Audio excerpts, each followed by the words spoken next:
I want to welcome all of you to the Community Oversight's Advisory Board's first public hearing. So the purpose of the hearing tonight, consistent with paragraph 146B of the settlement agreement between the United States and the City of Portland, is to obtain public input on the Portland Police Bureau's community outreach efforts. In order to get the full picture of those outreach efforts, we need to hear from the public as well as the Police Bureau. So our hearing will begin with the Police Bureau's description of their outreach efforts. We'll follow that by extensive public comment, both oral and written. So there are two microphones. I see one that direction and one over there. So there are two microphones to be used for public comment. This is a great turnout. So there's a lot of people here. So we have to try to keep on our schedule because we've told we have to be out of this space at 8:30. So we can't go over. So right now we've thought that we would limit the comments to 2 minutes. We have a timekeeper. Okay, there's our timekeeper. So there will be other opportunities for public input also. This is our first opportunity. So the hearing will be recorded, and the recording will be posted on the COCO COAB website. In addition, we'll prepare a written report based on that record. We'll post that written report on our website, and we will provide it to the Portland Police Bureau. So we have a lot of people here, as I mentioned earlier. We need to keep on our schedule. We need to make sure that everybody who wants to speak gets that opportunity. Let me close with this comment. So I appreciate, all of us on the COAB appreciate that you've all taken time out of your daily schedules to be here tonight. I'm sure that amongst you, there are differing opinions regarding the effectiveness of the Police Bureau's outreach efforts. You've formed those opinions either from personal or family member contact with the police, participating in community or neighborhood events, or observing firsthand the interaction between the police and community members. I want to repeat, to make sure that everyone gets the opportunity to speak, I would ask that all of us be respectful to one another and that we allow each person to speak uninterrupted for their allotted minutes. There are printed copies around the room providing some rules of the public comment and how all of us are supposed to abide during this public hearing. And as I said, we have a designated timekeeper. Okay? We have a designated timekeeper, and I'm sure she won't be shy in making sure we stay on schedule. What we're doing in Portland, Oregon tonight is unique. No other city in the country has a community body to oversee the implementation of an agreement with the United States Department of Justice regarding the police. It offers us, the community, the opportunity to state publicly how the police in Portland should interact with the public and to help design the kind of police force and policing that is wanted by this community. We need to show the people around the state and around the country that Portlanders can dialogue with one another, even on what may be, for many in this room, a very painful subject. I want to thank you all for being here and for sharing your thoughts, your ideas, and your experiences. Final note, we have a Spanish interpreter here available for anyone who needs that accommodation. We just want to make sure that folks spread the message out there. We'll try to have the city, the co-op, to bring an interpreter at every community forum. But also we want to make sure that community members know that I am available to interpret, and I've been interpreting for 21 years in the community in Portland accountability in all kinds of fields, and qualify legal, medical, and all kinds of issues interpreters. So feel free to use the interpreter that the city provides, and or if you need someone that to be more listening to you before you give the comment, meaning more like a clarifier, cultural broker, because sometimes interpreters, they have their own specific limitations, meaning like they are just conduits. Conduits means they interpret, they interpret in a way that they cannot give you any cultural explanation, they cannot clarify, and all that kind of stuff. So if you need a cultural broker, clarifier, someone with lots of experience, well, feel free to talk to me. Thank you. Thank you. We also have an American Sign Language interpreter here also. So with that, we'll begin, and we'll begin with the Portland Police Bureau. Captain Marshall. Thanks, Judge. As the Justice was saying, their new website I put up on a screen, that went live today, so I'll leave that up there for a few minutes. Thank you all again for coming, especially the community and the COAB members that we work with. It is a great turnout, and I'm very happy about that. So my name is Mike Marshman. I'm a captain with the Portland Police Bureau, and my main function is to oversee the Department of Justice agreement and to implement it, and make sure we get all those action items completed. I am very interested. Oh, thank you. Yeah, okay, we're good. We're talking. That's good. I'm very curious to hear what the community says tonight, so I'm going to make my comments really short so I can turn it over to us. But why are we here? Like the Justice said, we need input on our previous outreach and engagement efforts. We put, broadcast this stuff out. We know we can do better. We just need your input on how to do better. It's fairly complex to get our messaging across. Why is it important? In my opinion, and others I'm sure in this room, community engagement, if you don't have that, you're not going to build trust. And if you don't build trust, everything else we do just loses that value. So that community engagement piece is key to successful policing in the 21st century. It's obviously key for the DOJ agreement to be implemented efficiently. So for the COAB members in here, I'll give just a little brief portion of the Police Bureau, and we'll continue this onward. As I mentioned to the COAB members in the room, and again, thank you for showing up tonight, the Portland Police Bureau has taken the Department of Justice agreement and broken it down into 5 categories for easy, no, I shouldn't say easy, but for easier managing of the agreement. So the first one's analysis. We need to count and show and prove to you all that we're doing what we do correctly. So that is quantitative, qualitative analysis. The folks in here that have read the agreement, it's really thick and laden with that. The second one's behavioral health. I think that stands on its own. Better mental health services for those in our community. Training is the third one. It's our responsibility to train our officers properly, to deliver the right services that you need in the community. Fourth is accountability. Think of internal affairs. We need to hold our own accountable with community involvement. And the fifth is community engagement. So the reason why I say these 5 categories is because of the community engagement piece. And I've said this before, if we don't get community engagement right, simply put, if we don't get the trust and build and earn the trust of the community, those other 4 categories that I've talked about, they lose merit, they lose validity. They're still important, but that 5th one, community engagement, in my opinion, is the most critical. So the Portland Police Bureau, it's a large organization. Most people, I don't think, realize there's 18,000 police agencies in the United States. That's a lot. Portland is number 30 in size.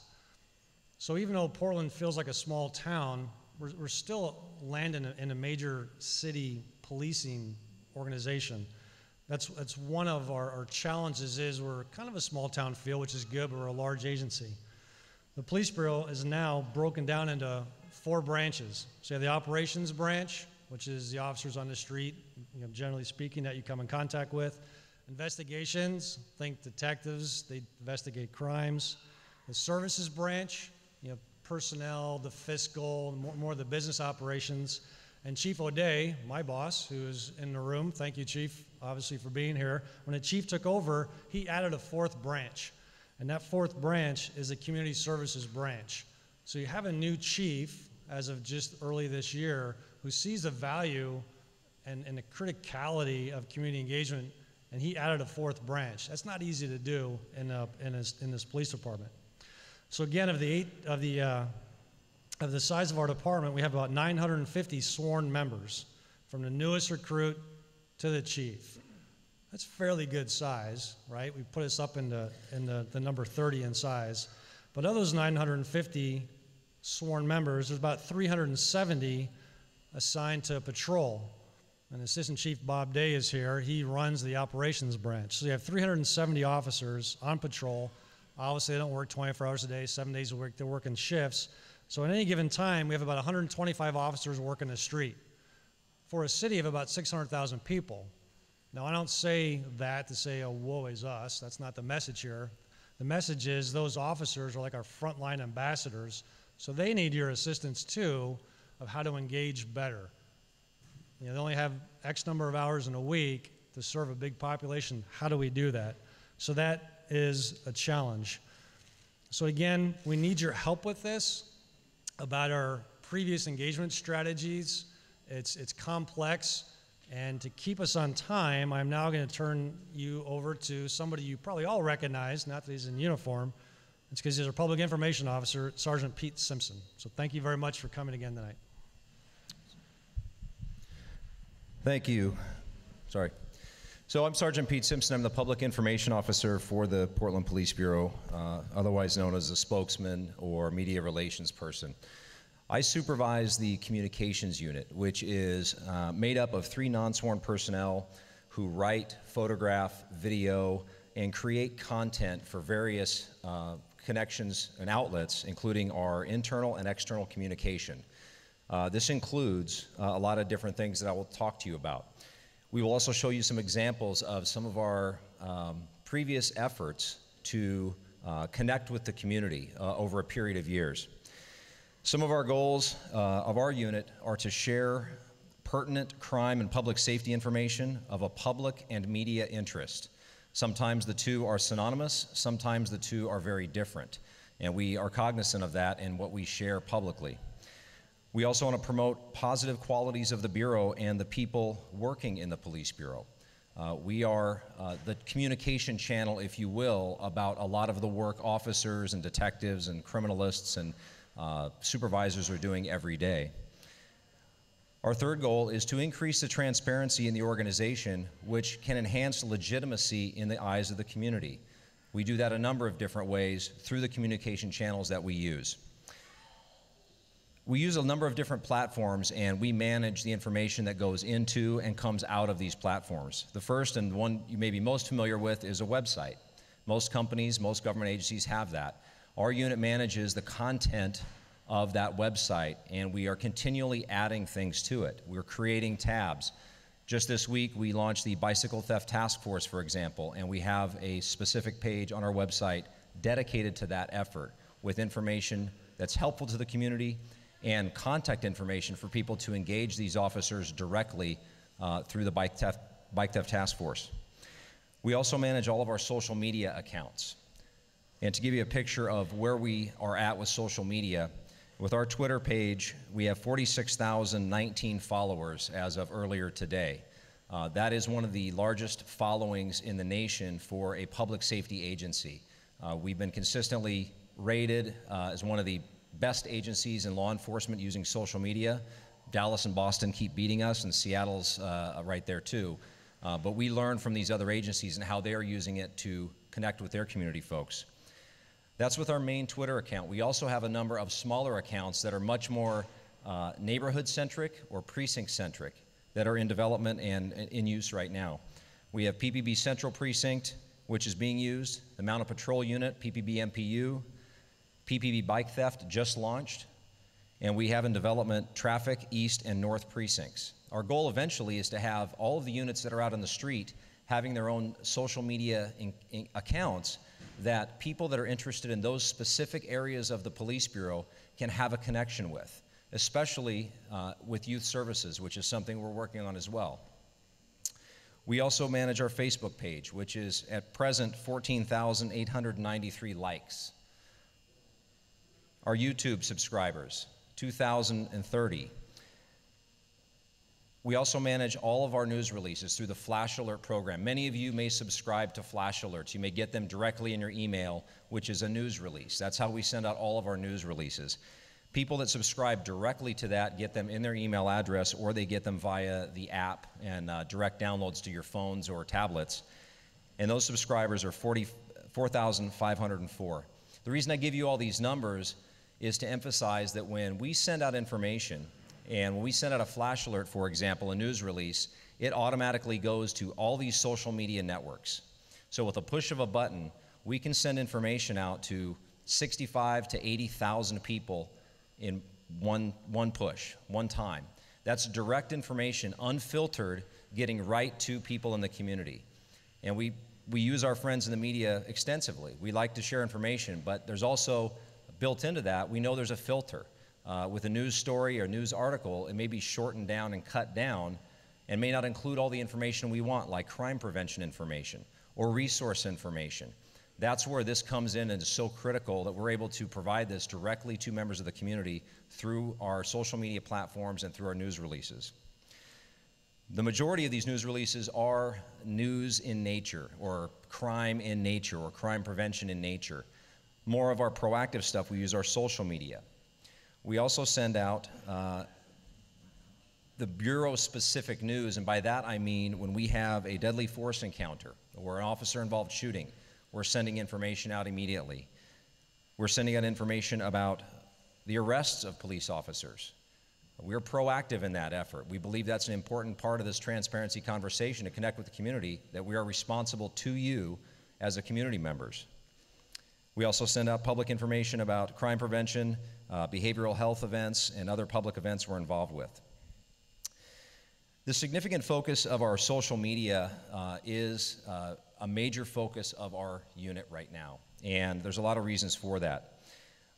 National studies, international studies, and all the information we get from our partners is that is where people get their news. Less and less are people picking up a newspaper. Are they picking up a magazine? Or are they going to a news website to look for news? They're going to their Facebook when they wake up in the morning. They're looking at their Twitter account, and they're seeing what happened overnight. They're seeing what their friends are talking about, and that is how they are finding out about events. So we are all in on social media.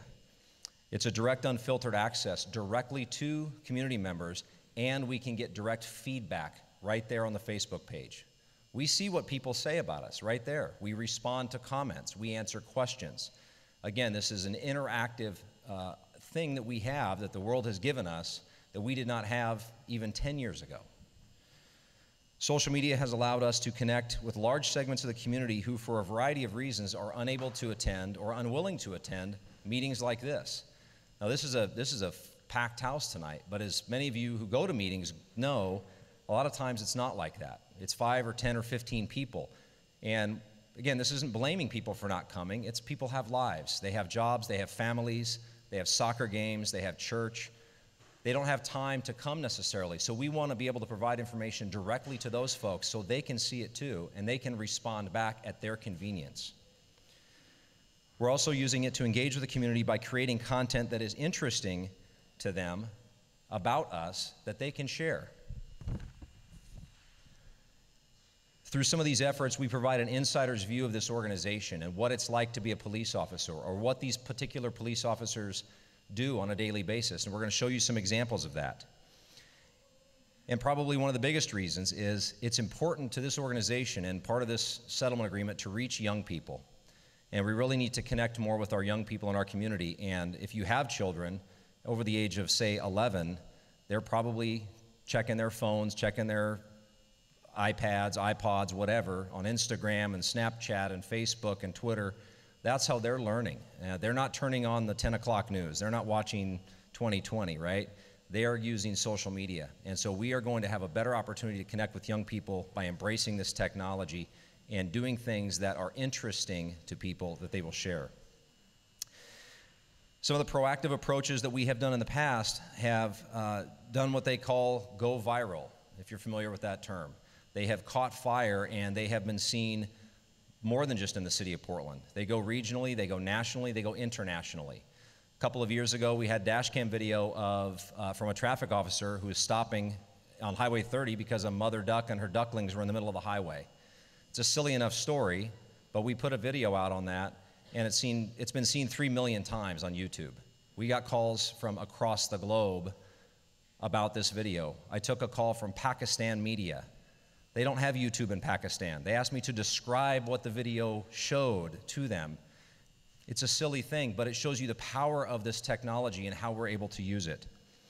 Some of you may have seen a photograph of 2 officers delivering a pizza late last year.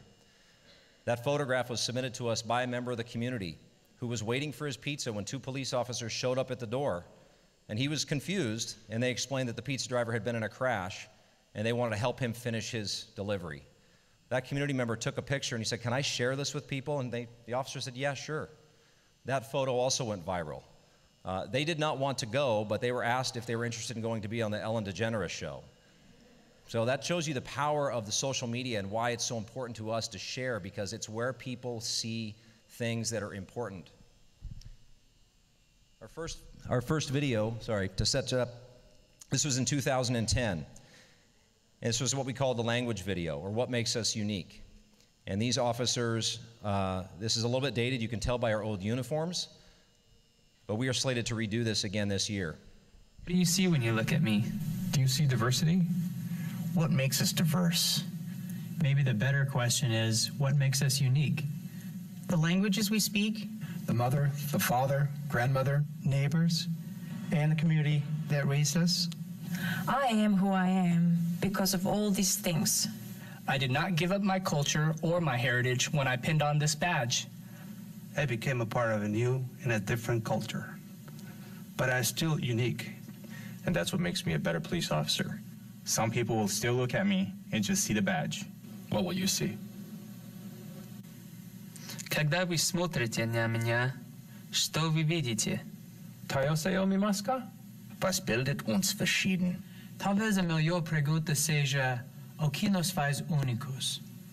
Alohat aleti netekelamuha, Ang tatay, nanay, lola, ชาวบ้านได้เกิดเลี้ยงใหญ่มาในสังคมแบบใด Я съм то, što jesam, zbog svih tih razloga. Tôi đã không từ bỏ văn hóa hay di sản của tôi khi tôi đã mang phù hiệu này. Yo soy parte de una nueva y diferente cultura, pero sigo siendo la misma persona. Cela me fait un meilleur officier. 许多人看到我的时候，只看到了我的警徽。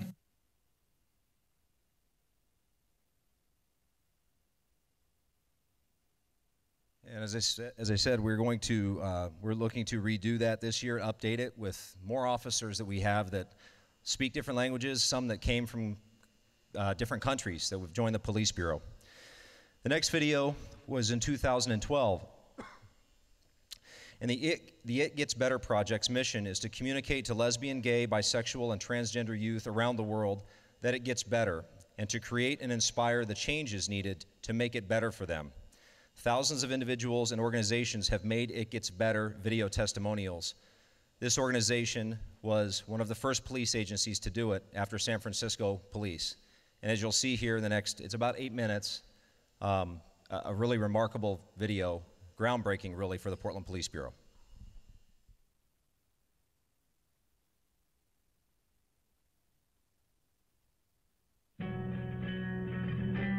I told him that I had thought about hurting or killing myself, and his response to me was, well, why don't you just shut up and just do it or something.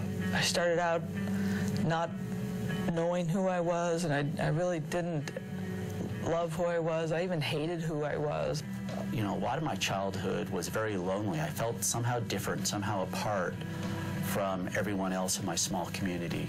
You know, it was really hard to be that depressed and to have that much anxiety and often just physical pain because, you know, I was not whole and I didn't feel whole.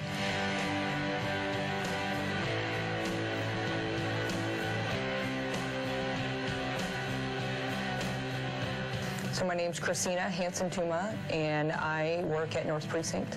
My name is Katie Potter, and I'm a Portland police officer and have been for 23 years now. I'm Brad Yakitz. I work for the Portland Police Bureau, Central Precinct, and I patrol downtown.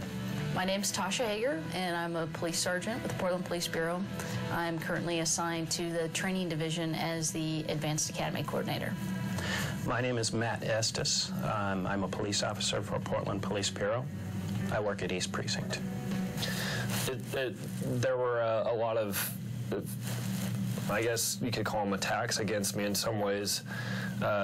People broke the lights out of my car. People flattened my tires in my car. Even one night, as I was driving through town with one of my friends, somebody tried to run me off the road off of a kind of gravelly cliff on the backside of Newport, and it was pretty scary for quite some time. I was born a boy, but I had always remembered thinking that that was just part of the process of becoming a girl, and that, you know, things might be taking a little bit longer, but they were going to get there eventually, and that I would mature into this, you know, beautiful young woman like my mother. I really never had any doubts about that at that age, you know, like 5 or 6.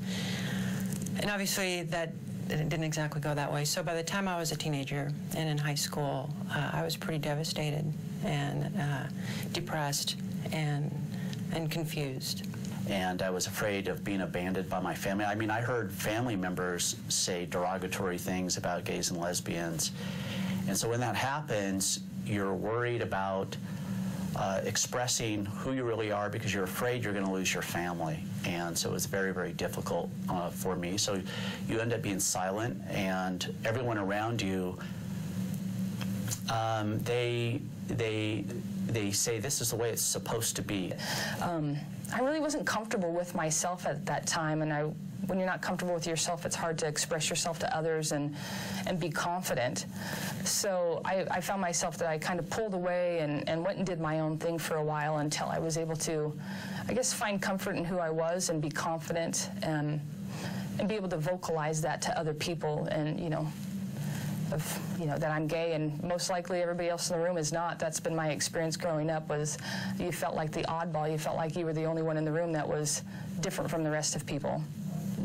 Growing up in a religious family, it just, I didn't have to be told it was wrong. I just knew that it was wrong. So it took me a while to come to terms with the fact that my life and how I felt wasn't wrong. Probably from the time I was a little kid. I remember my mom, and I actually remember this, since I am transgendered. When I was a little kid, I would try to pee standing up, and my mom would make fun of me. And then when my dad was shaving, I had a little razor, and I would shave too. So that was like when I was like 3 or 4 years old. So boy, I just told her, hey, I'm gay. The minute I said it, even before she said anything back to me, it was the biggest, I just felt so free. It was a huge weight lifted off my shoulders. And she just said that she was disappointed because I couldn't tell her earlier. That was her sadness, was that I couldn't tell her before. And which again just made me happy. She wasn't disappointed I was gay. She wasn't upset that any of these other things, but kind of saddened for her own self too, that she didn't somehow communicate that I could tell her anything. So I got a great family. I guess in my usual style, I again just did it in one day and told everybody. And I felt like 1,000,000 pounds of pressure, was taken off my shoulders, and I felt free, and I felt alive. And these were not young guys that had some sort of liberal backgrounds. These were old school guys, who had been through some stuff and been cops for a long time, and were just tough, just really tough role models, for, just those manly men kind of guys. And here they were, just telling me it was okay. and it would be okay, and that was amazing. Actually, I told my best friend from high school first, and she said the same thing. It's like everybody knew but me. She said she was happy that she said she already knew, which I, of course, said, well, why didn't you tell me? But she said, you have to decide on your own. She said she was extremely happy for me, and I was ecstatic, which made me then want to tell my parents. And I did, and then by telling my parents, it just was like all this huge weight had been lifted from my shoulders. Life is fun, it's good, people will care about you, and it gets better. My partner and I right now are going through an adoption. We are adopting a baby from the local area, and the agency that we're going through, everybody knows they're very welcoming and supportive. After so many years, I now have two beautiful daughters, ages 12 and 9, and they are the light of my life. I wake up with them and we sing, and we go to bed and we sing, and they bring so much joy into my life. It's very personal, what you choose to do and how you choose to do it. Some people need to be very boisterous about it and say, this is who I am, and march in a parade and do those types of things, and that's what's good for them. And that's what you have to choose, is what is most meaningful to you? What is the type of person? And trust your audience, too. When you are talking to people, know why they're asking you. Get an idea of why people are asking you. Are they asking you because they care about you as a person? Or are they asking because they want to know something that's gossipy? You know, high school is going to be, that's the toughest part, is getting through junior high and high school. It's where you're with all the other kids. And with the way the social media is now, with the Facebook and all that stuff, it's a lot more difficult. Now you got a lot more peer pressure than what I had to deal with when I was a kid. But at the same time, there's a lot of support out there. You've got the Trevor Project. There's a lot of resources out there that you can reach out to get that help, and people you can talk to. Just live the life how you want to live, and if you do live a private life, well, then live a private life. If you want to be open and out there, that's fine. But just be who you truly are. Life does get better when you're out with your people that you're close with, and it's a big part of life, and it's worth sharing, and to do what you want to do, and don't let people's perceptions of you or what you think their perceptions are stop you from being who you are and what you want to do. That if you find yourself the victim of persecution or a hate crime, and you may feel that nobody cares, we do care. Everything I do at work is geared towards making sure that equality is stressed, and that we definitely achieve to serve the needs of everyone. Don't give up. It gets so much better. You'll meet so many new people, going to school, going to the military, whatever you choose to do in life. You're going to meet so many new people that have so many similarities to you, that what you're going through now is not going to stick around. I know it's tough right now, but it gets so much better, and don't give up.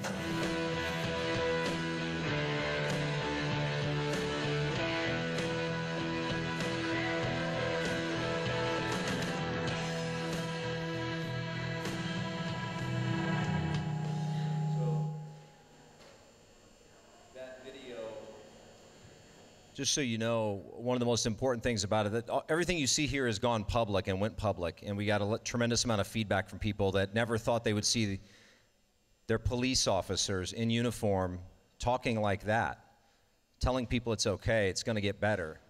But one of the other remarkable things about that video was, for many of the people you see in that video, that was their coming out to their peers.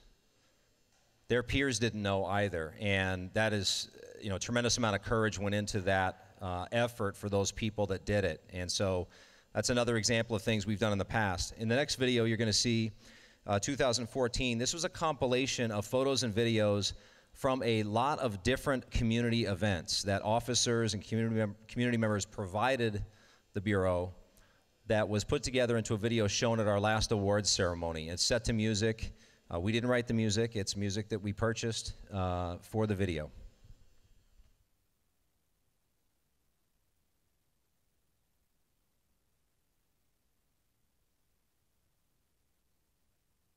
That one of the things when you're in the hospital that, you know, it's kind of scary sometimes, something you think about to keep yourself brave. What is that?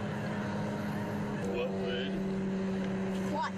There he goes. What would SWAT do? So when we heard about that, we thought maybe, you know, we could have you come out and hang out with some cops for a little while. Mom? The world today can be a scary place. Hard to keep your faith in the human race. We're running out of trees and we're running out of space, but we'll never run out of good people. Ask them for a shovel and they'll dig you a hole. Put the coffee on, drag you in from the cold. If you get lost, they'll show you where to go. Even give you a ride, good people. Good people aren't hard to find. They're right around the corner at the end of the line. It's true. Good people got peace of mind, and I'd like to spend some time with you. Ooh. A man ain't nothing if he ain't got a friend. Down and out without a penny to spend. The bells above will ring in the end. Good people. Good people aren't hard to find. They're right around the corner at the end of the line. It's true. Peace of mind, and I'd like to spend some time with you.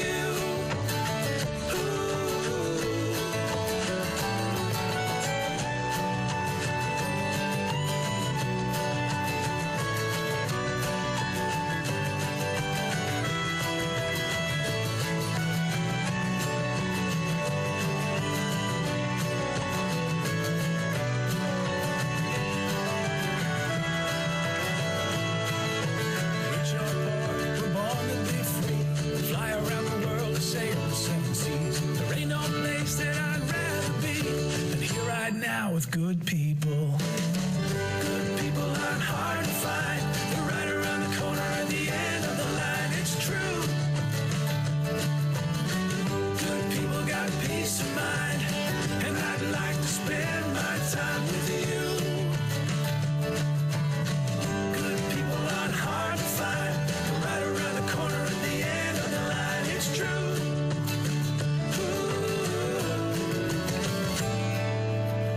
Today can be a scary place. Hard to keep your faith in the human race. We're running out of trees and we're running out of space, but we'll never run out of good people.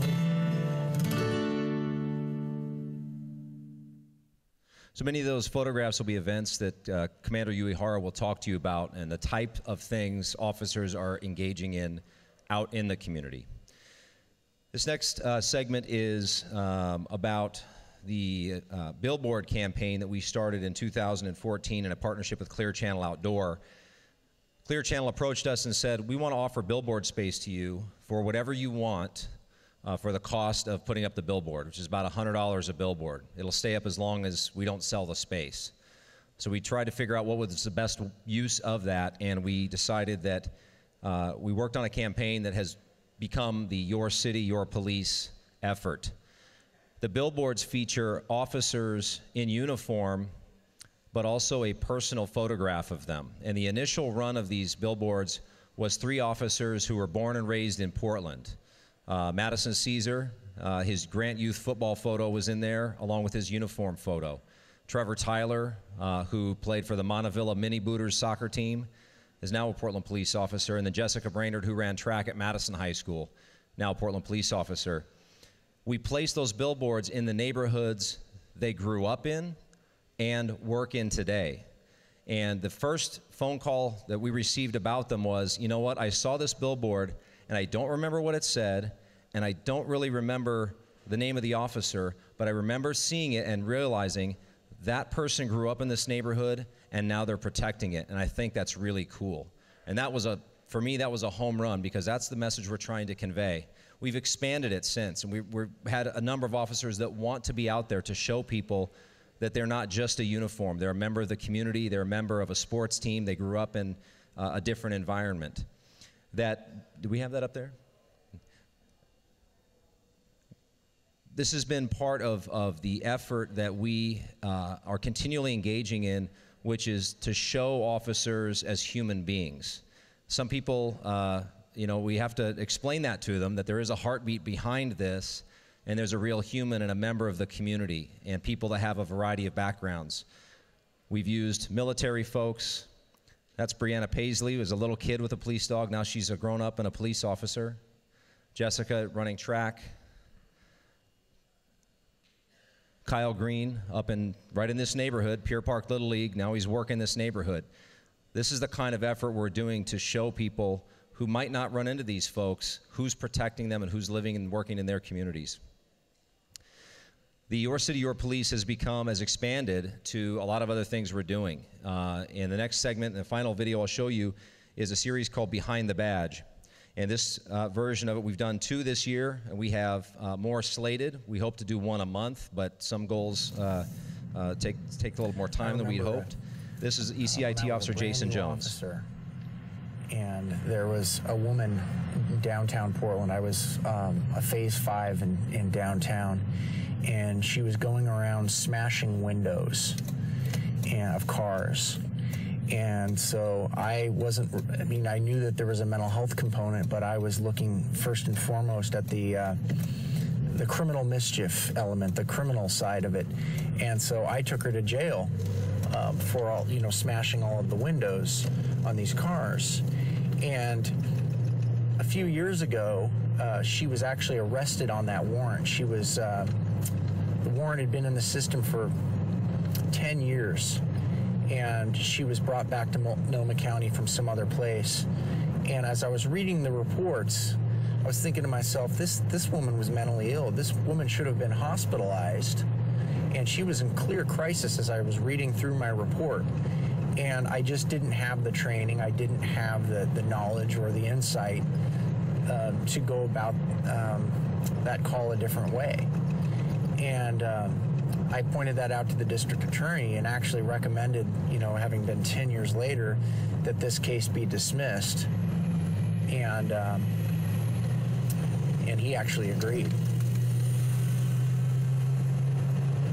That just, for me, that was a real sort of an eye-opening experience and a wake-up call, and how we've really, so how I've grown personally, and also, how we've changed in the criminal justice system as well.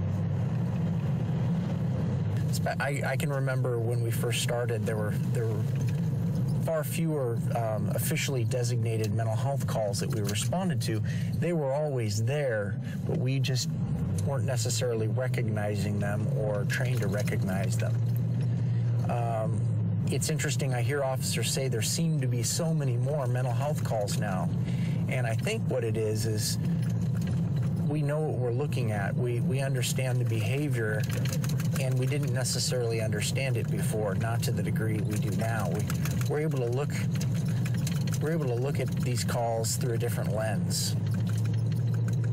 I think the Police Bureau is sort of a microcosm of society in dealing with all of the social issues of the day.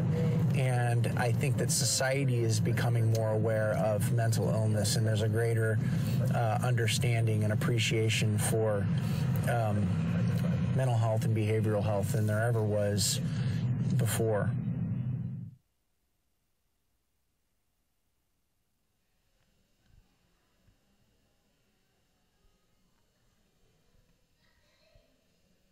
That's nice. Oh, that's nice. That's nice. Well, good. Well, I hope your knee is okay. That knee right there, I hope it's okay. Which hospital are you going to? Emmanuel. Well, good luck with that. And I work around here, so you'll probably see me around. Which officer? I'm Jason Jones. Here, I'll give you a business card. You want a business card? Sure. Put in a good word for me at the police department. You want me to put in a good word for you? Well, I will do that. Okay. There you go. All right? Take care. as corny as it sounds, I like helping people. It's why I signed up for this job. So I get the opportunity to help people in crisis. And what a better way to do that than actually be able to talk to them and show them that we as police officers are there to help. We're not something to be feared, but rather we're a resource, that we're peacekeepers, and we're able to help them through their time of crisis, despite some of these intimidating tools that I wear on my my vest and my hip. And you know, it's just one of those things. As a police officer, different officers have different skills, different interests, and one of mine is just working with people that need help and are in crisis. I've just always been drawn to those kind of calls, and I enjoy going through those calls and learning and growing as an officer and developing new skills. You know, I feel very, very fortunate to get to be up here and get to be a police officer in Portland. It might sound corny, but 651.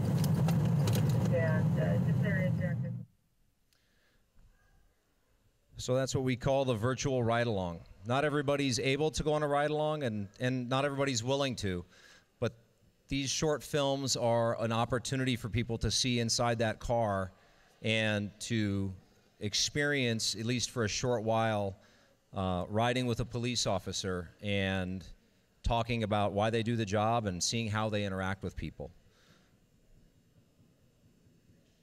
And as I say, we have a few more slated this year. We have lots of officers interested, which is amazing for us to have people willing to put themselves out there, because these will go on YouTube, Facebook, Twitter. They'll get shared. They'll get seen worldwide. And that officers are willing to do that's great for us to be able to share these stories. You know, in closing, this all the things you've seen here today are one part of the community engagement strategies. We can't engage with people simply through Twitter and Facebook and the internet. We know that. But these efforts are showing you the ways officers are engaging with the community, and I look forward to hearing feedback later on how we can improve this process. Next up is Commander Chris Uehara, who will discuss some of these efforts. Thanks, Pete. So I'm cognizant of the time right now, so I'm gonna modify my presentation a little bit. My name is Chris Uehara. I'm the commander of North Precinct here with Portland Police Bureau. And what I was going to do tonight was talk about community engagement and outreach and what that looks like. And my presentation consisted of talking about community-driven partnerships, citizen-driven partnerships, police-initiated partnerships, and then the partnerships that we have with our mental health community, other governmental agencies and partners, and then the effort that we're doing around youth. Part of what I was going to do was talk about each specific area and then drill down and ask one of our partners to come up and to actually talk to you and tell you their perspective of what the working relationship has looked like with the police officers that they've worked with. But given the time constraints, I think people want to get to the microphones, and so what we're going to do is modify it a little bit and ask some of our partners to make some statements to everyone here tonight about the working relationship that they have had with us, and invite the public to come up and make some comments also.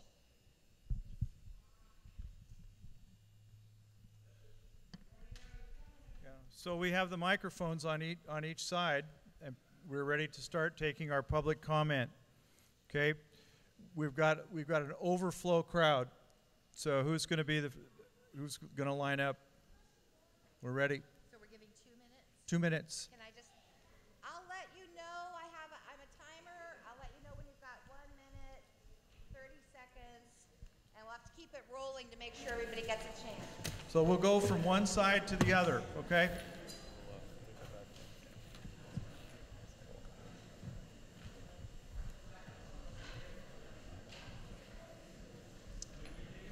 I knew that was going to happen.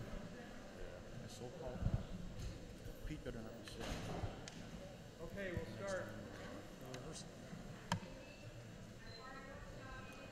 Leadership Portland, and I'm here to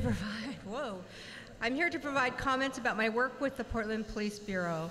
Leadership Portland is a program for Portland Business Alliance members that provides exposure to a wide range of critical issues affecting the Portland region with a goal of developing community leaders prepared to get involved in solving these issues. This is a 9-month program, and it provides program days devoted to increasing participants' awareness of how business, government, and community sectors work together to achieve common goals. The program provides a forum for quality discussion and interaction with a network of other government, business, and community leaders. The Portland Police Bureau has been an important partner for us, as one of my program days is devoted to public safety topics. Our interactions and experiences with all the Portland police officers and command staff have been very positive. The 36 Leadership Portland class members go on individual police ride-alongs with officers to see police work firsthand. And I will tell you, they always come back with a much higher respect for the work these officers do. The Chief of Police has set aside time to personally debrief the class to gather feedback about their experiences on these ride-alongs. And if you talk to any of the 400 Leadership Portland alumni, the police ride-along has always been one of their most memorable experiences. In addition, for the last 2 years, we've added mental health issues to our program agenda and have had a very popular panel discussion with Lieutenant Cliff Bacigalupi from the Bureau's Behavioral Health Unit and the partners in the criminal justice and mental health systems they work with. We have developed very good relationships with the officers in the Bureau and appreciate their participation in our program. And through these efforts, the Leadership Portland classes have become very much more aware of the challenges confronting police officers. Thank you. My name is Roy Pittman. I'm a coach. I'm talking about the Z-Man Wrestling Tournament, a wrestling tournament that hosts 600 kids throughout the state of Oregon with 100 policemen doing all of the work. This is an opportunity for young people to see policemen in a different light. Will this make a difference? I don't know. Did they make a difference at the Z-Man tournament? Yes. It's been going on for 6 years. We've had over 3,600 kids involved, and they are from all over.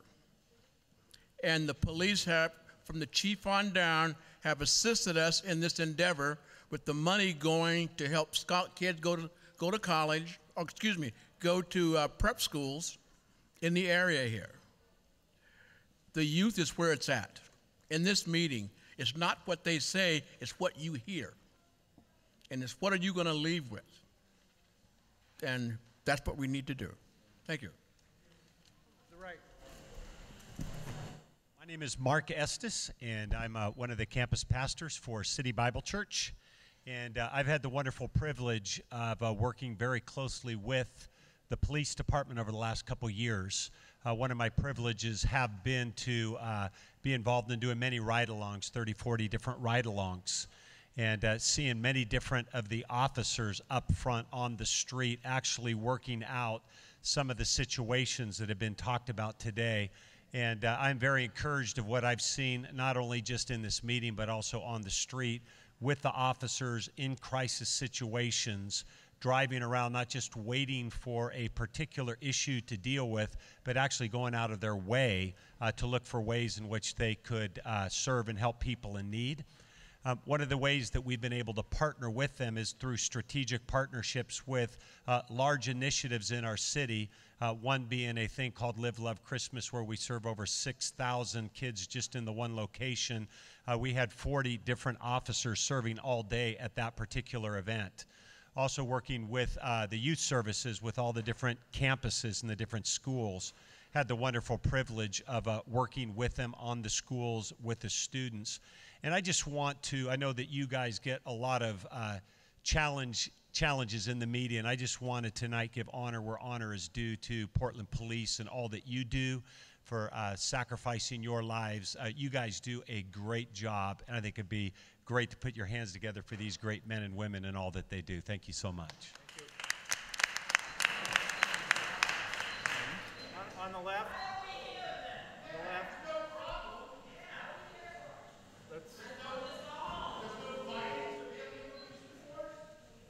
Could you please be quiet and let people speak? That's very rude. Next speaker. Next. Yes, I'm Robert Richardson.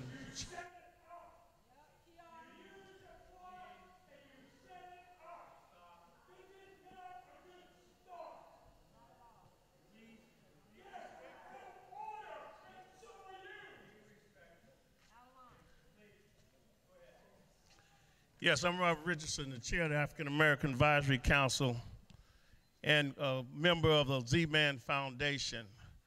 I know that certainly over the last 16 plus years, engagement with the police department has had those times that it was very dark.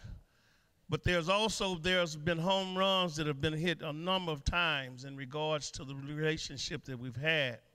Certainly one of the things that comes to mind is an ex-gang member that graduated from Western Oregon University that certainly engaged himself to go through the push, and a lot of the support that came financially as well as being able to set up some things and some speaking engagements came from the birth of the police department.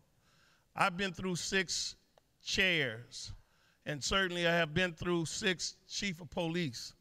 I personally, and only speaking for myself as a personally black man in this city, is that we've had a lot of things that have went very well. There are things that we need to engage. This is about going further. It is about getting better. And certainly the work of anyone that does is going to have some hindrances somewhere. But I come in the wholeheartedness of to say that the fact that if we've engaged in a process, that if we open up a door and opportunities for officers and community members to engage themselves on a higher level. I realize that the math that is engaged in this city, there's no secret about the disparity of officers of color. And certainly we want to engage to myself, to those officers that have put their lives and put their freedoms and their abilities on the line when you have been one of a small number of people. I hope and pray that we do have a way that we'll be able to come away from this meeting and those meetings that will come forth, that we'll have a better outlook. Yes, there have been a lot of things that have occurred, but I still believe that the best is yet to come. Good evening. I'm Kyle Camberg. I'm the Civilian Executive Director of the Portland Police Sunshine Division. The Sunshine Division is a separate 501c3 organization and partners with the Police Bureau. I work alongside a Portland police officer who is assigned to us daily. Sunshine Division was started by Portland police officers more than 90 years ago. For the past 9 decades, we've delivered emergency food boxes via the Police Bureau, and also since 1923, Portland police officers have helped distribute hundreds of thousands of holiday meals, which still continues to this day. Fast forward 90 years later, and we're now a 24-hour-a-day, 7-day-a-week emergency food and clothing provider. People can obtain emergency food 3 ways. Come directly to us, obtain a food box through an officer at any of the precincts in Portland, or obtain a free referral card and bring it to Sunshine Division from an officer. To my knowledge, we are the only food relief charity that is partnered with a law enforcement agency in the country. We're also the only agency where within minutes a person in need can obtain a box of food from a police officer. In addition to food, we provide free clothing. We also have a program called Izzy's Kids that pairs police officers with nearly 500 kids throughout the city year-round. Those kids get a unique one-on-one shopping experience where many of them have never had proper school clothes, and a police officer takes them shopping at a local department store. What is unique about us is that we're a charity that works to match people in crisis with free resources, but we work with officers and detectives who call us to help domestic violence victims, witnesses, child abuse victims, elderly, and disabled, and more. In one recent case, we received a call from the youth services captain regarding a witness to a homicide. Detectives found this woman and her children sleeping on the floor. Once relocated, Sunshine Division worked with the police officers and our corporate partners to get new food and clothing and furniture for this family. We thank them for their support.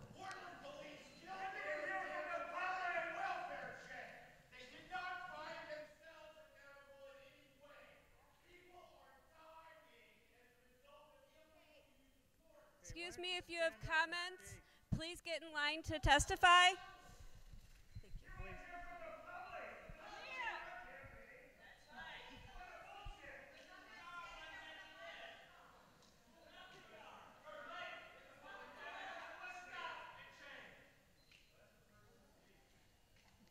My son was shot and killed.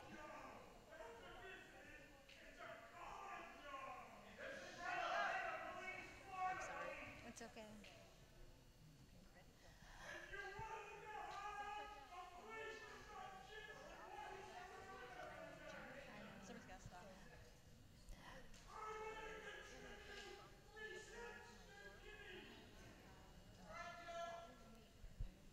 Okay, go. My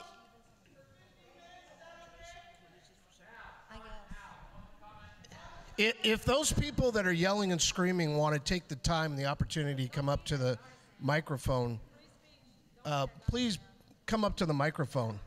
But we're all here to try to respect everyone's time. So could we please agree to allow people to have the time to talk?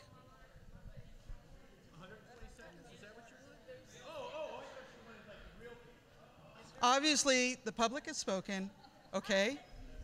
So let's go for, I'm sorry, okay? So let's go for 15 minutes, and if that's enough, we'll go from there. Is that okay? I'm sorry, I apologize, okay? I am. I'm working on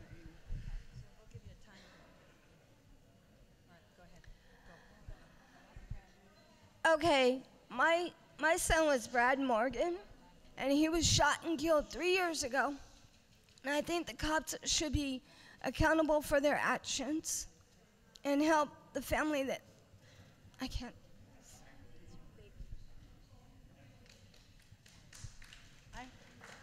I hope everybody understood what she had to say. Her son was killed by a police officer.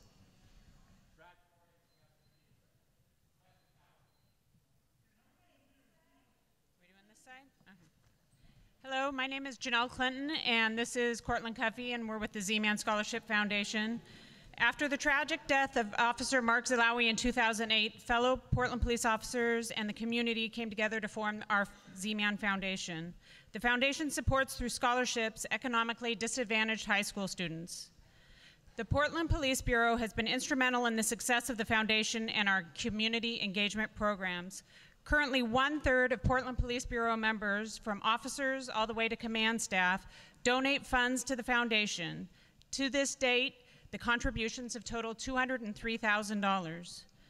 The students who are selected for the Z-Man scholarships have demonstrated commitment to public service and leadership in their communities. To further these qualities, each student is matched with a mentor from the Portland Police Bureau.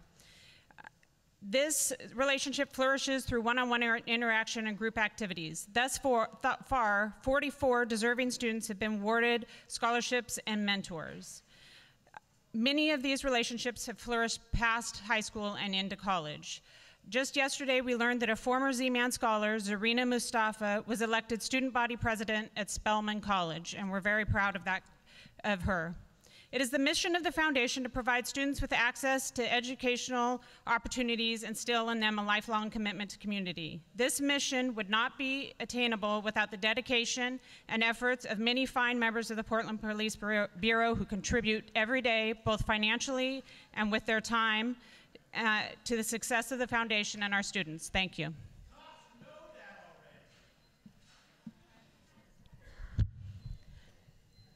My name is Teresa Rayford.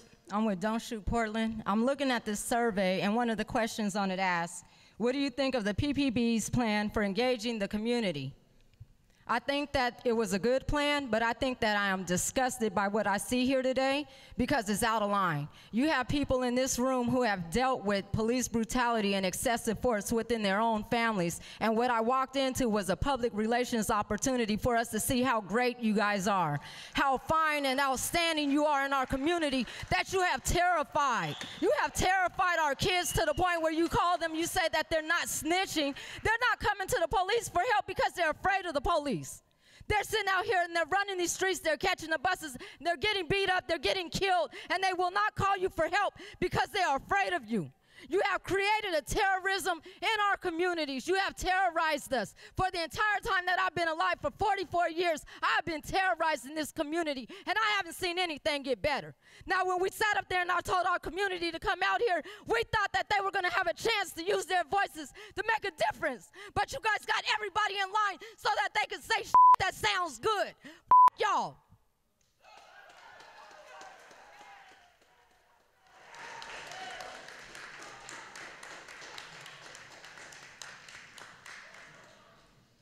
Hi, my name is Mike Rosso. I work for the Portland Parks Bureau as the Northeast Maintenance Supervisor. I collaborate with police to curb antisocial behavior that occurs in our parks, especially in my portfolio of parks in Northeast, especially around Holiday Park. The police are actively involved in the monthly Lloyd District public safety meetings, along with other district agencies, neighbors, and businesses. The police do good work to help respond to the neighborhood issues, especially in proximity to Holiday Park. They're quick to respond to calls for service and subsequent patrols to reduce crimes that occur near and in the park, such as illegal drinking, drug use, graffiti, and vandalism. We've had a lot of success in the last year. The Parks Bureau has had some programming in the park to activate it for families and children and adult users, and it's made possible through the integral coordination that we've had with the Police Bureau. We've had an increase in women and children visitors to the park, and that's allowed for an increase in sense of safety for Holiday Park. The Police Bureau are dedicated to the neighborhood and the community, and I believe that they create safety for the citizens of Portland.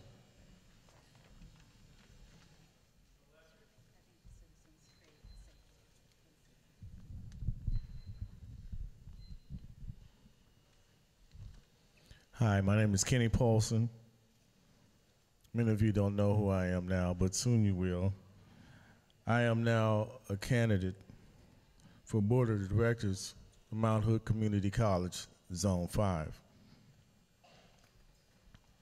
Student safety and inclusion is of utmost importance and concern. If I'm elected, I will push to have the members of the COAB who helped organize this event to put a similar event in the Gresham area.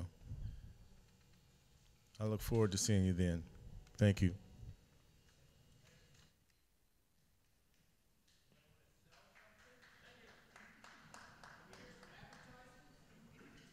Good evening.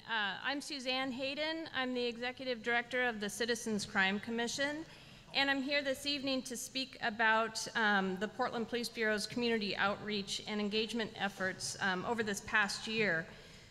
I want to speak to the establishment of the dedicated training facility that the Portland Police Bureau has, and they put a call out to citizens to come and serve on a training advisory council just over 2 years ago, and I signed up to do that along with close to 45 other community members. The Police Bureau actually took everyone who applied, and I just recently completed my 2-year service on that, but I want to tell you that I was given an opportunity during that service to observe multiple trainings that the Police Bureau conduct for their officers. We went on ride-alongs, we watched in-service and advanced academies, and members of this training advisory council were also given information about innovative police technologies, their bureau policies, use of force reports, and so, you know, being a former prosecutor, I felt like I knew police work and I knew about police training, but I was really could not fully grasp the complexity of the police work until I served on this council. I didn't understand the depth and the breadth of the training that these officers who protect and serve our community go through. And I found the officers to be, in the training division, to be very generous with their time, their expertise, and very interested in the community's input. So I believe the Police Bureau's outreach and engagement with this issue has been successful. Thank you. Yes, sir. Can everybody hear me? So is there a way to make sure that the speakers for this mic work as well as that mic? Well, my name is James Lopez Erickson. I'm a resident here in the Portsmouth neighborhood. Been living here since 1994 in inner Northeast and North Portland. And I want to acknowledge my privilege as a white male in this community. In 2001, I rear-ended a police car, and that incident ended with them telling me to have a nice day and drive away. So I want to begin by acknowledging my privilege. And also in being able to talk about the different perceptions that community members can have within the same neighborhood about police engagement. If you're a person of color, if you're a person perceived as someone who's homeless, if you're someone who's perceived as transgender, your experiences within the community are much different than if you're tall, white, male like myself. So I'm coming here to acknowledge and advocate for people like my wife and other community members who are undocumented that continually and daily face harassment within the community. We had an hour of propaganda today coming into this meeting that should have began with community testimony. I don't need to recognize the humanity of police officers. Everyone in this room has someone that they know, a family member that's a police officer. What we need to see is the humanity within those who are being mistreated within our community. We need to see a video of the faces of those who are being mistreated within our community, who have been shot and killed unarmed. And our community, our neighborhood, needs a moment and an opportunity to effectively mourn those people.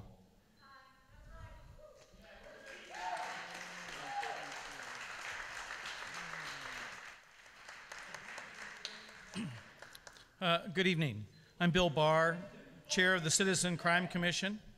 The Crime Commission is made up of community leaders mobilizing citizens to reduce crime, improve civility, and strengthen communities. I'm here this evening to speak about some of our work with the Portland Police Bureau.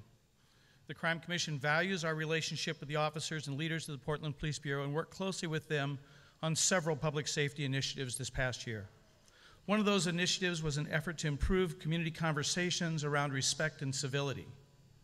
The Crime Commission hosted a civility summit in November, attended by 100 residents, business owners, homeless youth, and members of the law enforcement and justice community. Portland Police, led by then Central Precinct Commander, now Assistant Chief Bob Day, were active participants in this summit, including a number of walking beat officers assigned to the central downtown and inner east side areas of the city. Sergeant Rick DeLon was a very compelling speaker about the relationships he and the officers were building with the community, including businesses, residents, and people living in the streets on the streets of Portland. The individual officers participated in roundtable discussions about respect, civility, and their desire to serve and protect the community. We found the officers to be earnest, respectful, and compassionate. The officers who participated in this event had the opportunity to share impact on the attendees. One of the most amazing aspects of the evening came when Sergeant DeLon told the attendees about the loss of grant funding for a Janus Youth Street Outreach program serving homeless youth, and how devastating that was for street officers to lose that resource to help youth. The attendees responded to the story, and many provided enough funding to maintain the program. Based on our experiences with these officers and the stories we heard, we believe having Portland police officers on walking beats contribute to better police and community relations. Thank you for the opportunity to address the group.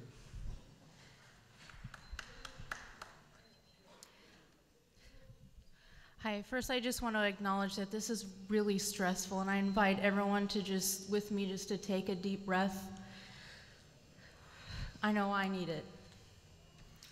My name is Christy Jameson, and I am an ambiguous COAB member at this point, and I am a person that was appointed to the COAB as a representative of the Commission on Disability, and a person with lived experience of mental illness that I speak about frequently and run an organization for and by persons with lived experience of mental illness that have a lot of experience with public safety officers. And just as a side comment, I hope that my ambiguous status is resolved as soon as possible as far as who can remove someone from the COAB. I'm an invested member. I resigned from the Commission on Disability. I did not resign from my deep investment in the COAB and this important work. What I'd like to present to the Police Bureau as a form of a question is that public safety obviously includes the Fire Bureau and other members of our public safety community. And there is a separate settlement agreement on behalf of persons with the deaf and hard of hearing community. And in that settlement agreement, there is supposed to be not only training and a policy, but what we call an iPad project that allows for police officers and the Fire Bureau to interact with persons through a video relay on an iPad project. And the Fire Bureau, I think that you guys have, and the Police Bureau has until June 30th to comply with this mandate. And the Fire Bureau is already on board with that, and the Police Bureau to date has not started that project. And I'm hoping that someone can get started from the Police Bureau as soon as possible, or a police member can speak about why there's a delay. Good evening, my name is Erin Hubert, and I have the privilege to work for the Boys and Girls Clubs of Portland, but I'm also here as a concerned citizen, and my heart breaks for the emotion in this room. I will just say we have a Boys and Girls Club right here next to, on this campus, and I see the challenges that happen in this neighborhood and the interactions, and all I can tell you is, from my perspective, I see the police coming to our club and to our staff, trying to figure out how to bridge the differences and how to meet the people in the neighborhood where they are and to help them and to not engage in violence and some of the aggressive behavior that we're concerned about. So that's what I have experienced.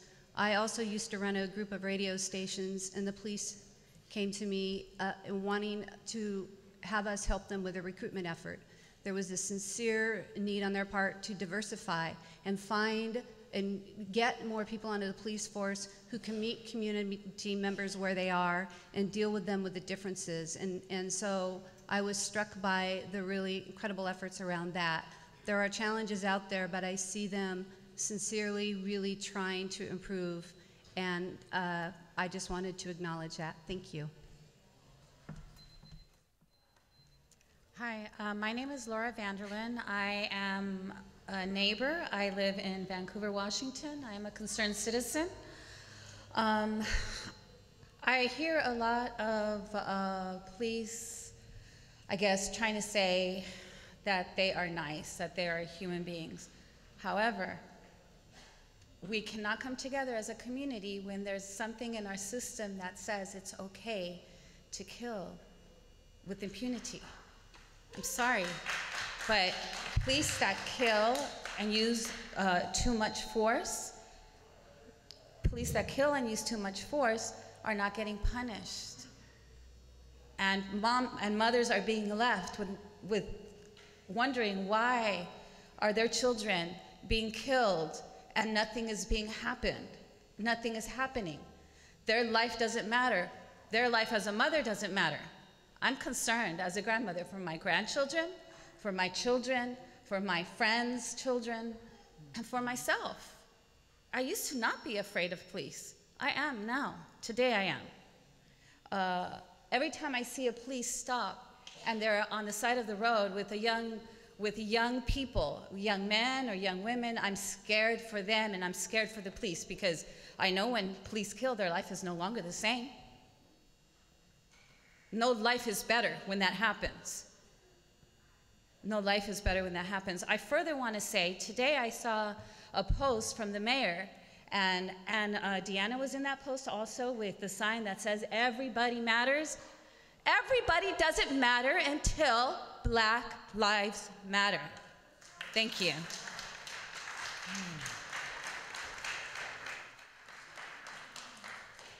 My name is Sarah Prowl, and I've been a resident in Portland since for 25 years. And I'm not an experienced speaker, so bear with me, but I feel deeply concerned about the Portland Police Department, the facts and the records of the violations against, for myself, mainly the horror I have and the statistics that show the racial profiling of our honored black citizens in this city. I understand that 44% of the stops are made to black citizens when that community represents 7% of our Portland community. I find that just horrifying. And the deaths, and I find horrifying. This evening, I understand we're here to speak to the possibility of camera surveillance by the police officers.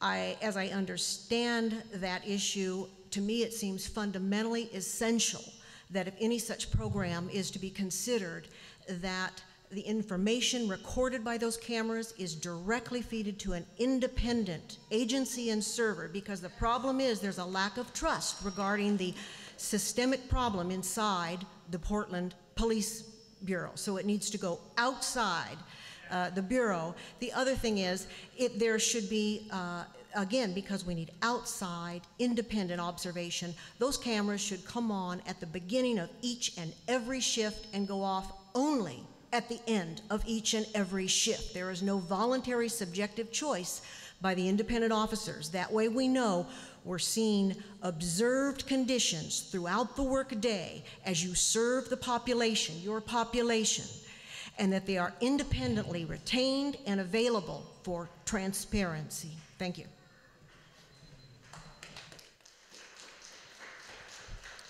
I'm Sharon Gary Smith, and I'm the Executive Director of Oregon's leading racial and social justice foundation, MRG Foundation. We are here in the room because I'm a daughter of this community. I'm a sister and a mother who knows a good fight when I see one. I am a legacy child. My mother, my parents, my friends, so many of us in this community keep coming back for the possibility that our lives not only matter, but our expertise and our ability to make change will be a part of the system of change. So coming into the room, this is our room, our space. And I am a child who knows what it means to have historical harm and current harm by those sworn to protect and serve. All of us, every one of us, no matter color, origin, sexuality, our geographic location, our zip code. And often, too often, that doesn't happen. I could be so mad and angry that I too could turn on you instead of to you and ask you, what about this moment between the scripted speeches and the presentation is going to incorporate new culture into the heart of this moment? While it was federally decreed, and I won't forget it was a sanction, this is an opportunity moment to change culture, to shift a system, to get it right, stumble forward, fall forward. My bad little mama used to say, if you're gonna do something, fall down, get up, and do it again. And I'm willing to fall down, get up, and help us move this police department in this city, not Ferguson, not Staten Island, here in good old City of Roses, Portland, to a new day and a new time where we are honored, respected, and our lives are safe, because serve and protect is really embedded in the police department of Portland.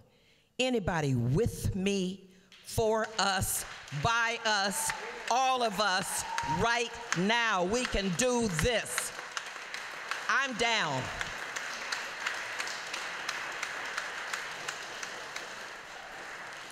Hello, I'm Herschel Souls. I'm just an activist here, a peace activist, downtown every Friday, trying to bring consciousness about peace. But I also belong to a group here called the Eastside Democratic Club, and we get various speakers every month to try and keep up. It's a group of activists.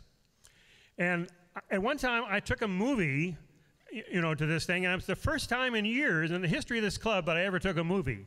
But I looked at the movie, I reviewed the movie, and convinced the agenda committee that they would like it, and I provided a speaker so that they could ask questions about the movie afterwards.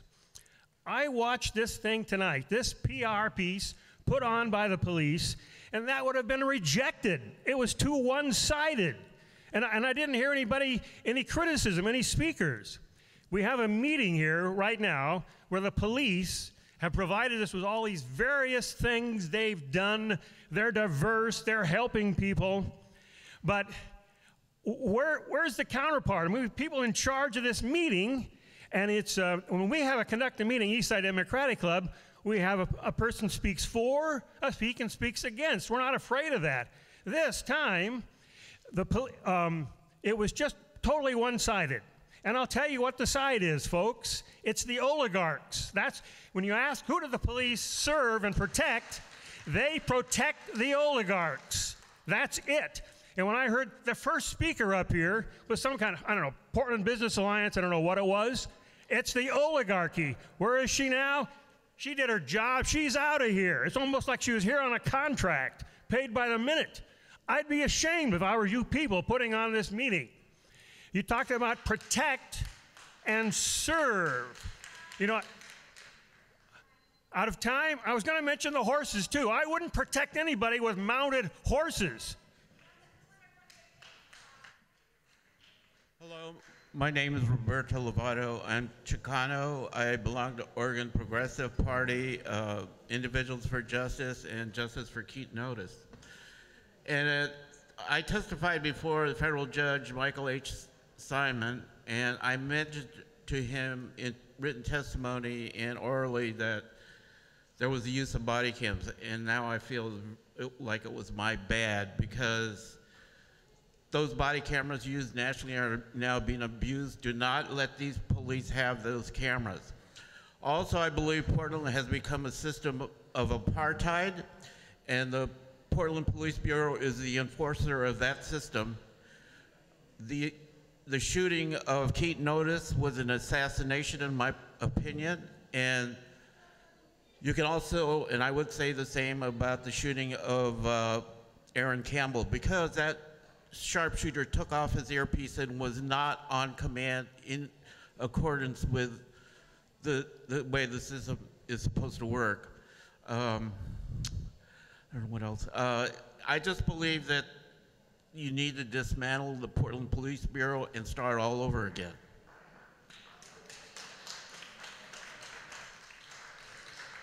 Good evening, everyone. I'm Sharon Maxwell, and I'm the co-leader for the community outreach for the COAB. And we want to say thank you to the public and everyone that is here this evening. We also want to make sure that at this hearing, if you're a public member, we want you to come and tell your story. That's why we're having the hearing. And the police were supposed to share what they've done. And we feel you, we feel your pain, but also we have to follow the process. And yes, I'm feeling just what you felt when I seen all of the good things that supposedly they've been doing. But as someone who is native to Portland, born and raised and have a lived life experience of the treatment and the harassment and the racial profiling and the destruction of community here and young people's lives, we want to make sure that we really see police reform. And so I want to make sure if you're a public member and you need some help testifying, you want someone to help write it out for you so you can say your piece or whatever, we're here for you. So COAB members, could you please raise your hand so people know where you're sitting so that the public can know who we are and that we are working for you. We were selected to make sure that we hold the police accountable and we see true change. Thank you for coming.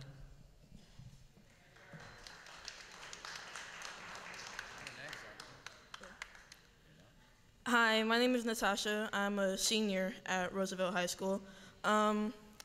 After hearing the brief testimonies that everybody's been saying, no offense to everybody that's been talking about, but it seems a lot of these programs and new ideas that we're coming up are repeats. And they've already proven to be little or no effect, otherwise we wouldn't all be here today. And no offense to the other part of you guys in here, but you guys are way, way much older than I am. And sad to say, but my generation is going to soon to be the generation taking over. So I would like to know, why are we not thinking about new ideas to build my generation so we don't have to have these problems in the future? Whereas, why are we just saying, let's protect our kids? How about we build up our kids so they can learn how to protect themselves? So that's my question to you guys.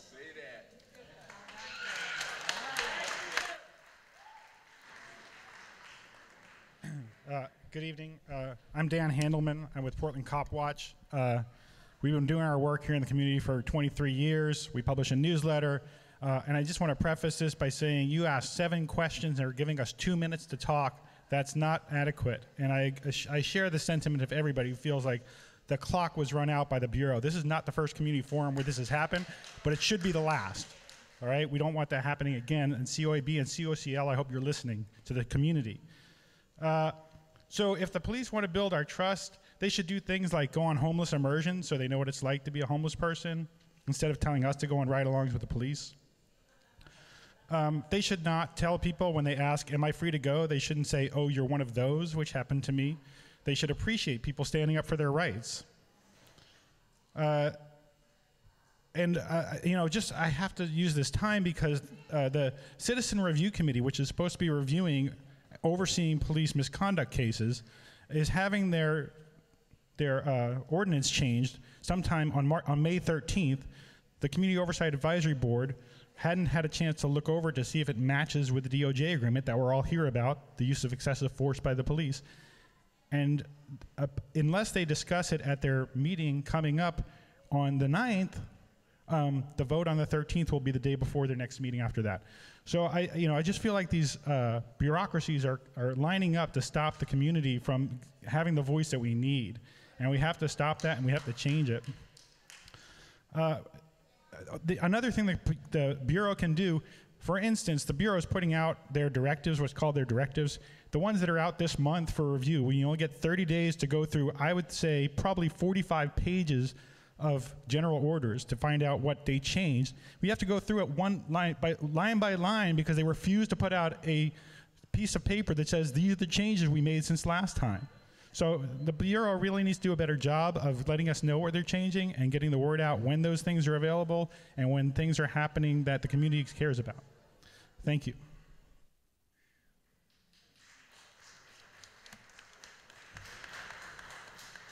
Well, my name is Troy Kiles, and I'm a Korean vet. I had 2 brothers in Korea in 1950 and 51. I had one brother killed at age 17 and had one brother wounded at age 19.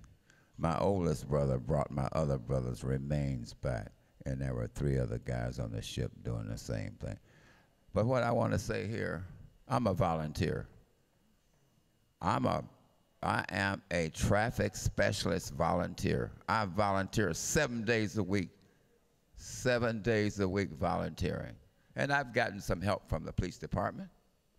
If you guys don't want to have a police department, it's the fabric of our country. We won't have a country if it wasn't for our police. We wouldn't even have a country. People wouldn't want to come here because we'd kill them before they get to the border. So police is part of the fabric. Police is part of our heritage. I have a nephew. He's an ophthalmologist. He works for the police department in Los Angeles. I took a policeman to the NFL game in 1990 in San Francisco. I had an experience as a policeman. I was a policeman at age 17. And another policeman tried to kill me. He pulled his .45 out and cocked it. But he wasn't white. He was black. That's all I got. Hi, my name is Lori Palmer, and my son Jasmine Moore was shot 4 times on January the 11th in this community. So I'm standing up here as a mother. My experience with the Portland police so far has been very negative when it comes to handling the case with my son. They have not interviewed the guy that shot my son. They know who it is. They actually asked me to give up my niece as a snitch first before they interview him. So my whole thing is, you people in this community, until you guys start having a voice in regards to, you see all these obituaries? These are obituaries of people in our community that have died. I am putting these together because I have just created Go Get Your Child. That means that us, the people in this community, need to come together and go out there and get our child. Portland Police is not going to go get them. Portland Police, they're not going to work with us to solve the crimes. It's just like this kid is out there with a loaded gun in his hand. He is responsible for 3 different incidents, and he's out there with a loaded gun in his hand. So whose child is going to be next?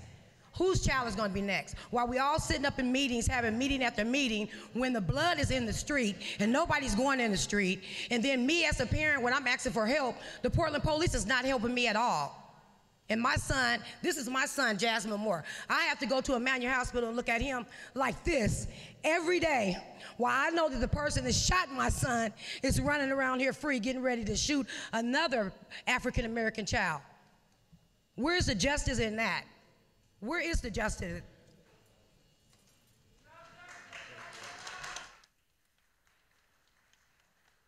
I know that everybody's frustrated with the 2-minute time limit, and if we do get through the lines and have extra time, people will be able to come up and speak again if they have more to say.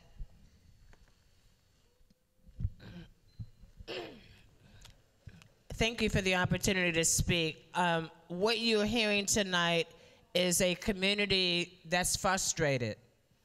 You're hearing a community that's frustrated because this isn't the first time we've been invited to come out and give our viewpoint and perspective and had to sit through an hour and a half of a PR presentation.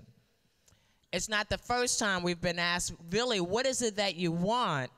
And then you limit the time for us to tell you to 2 minutes.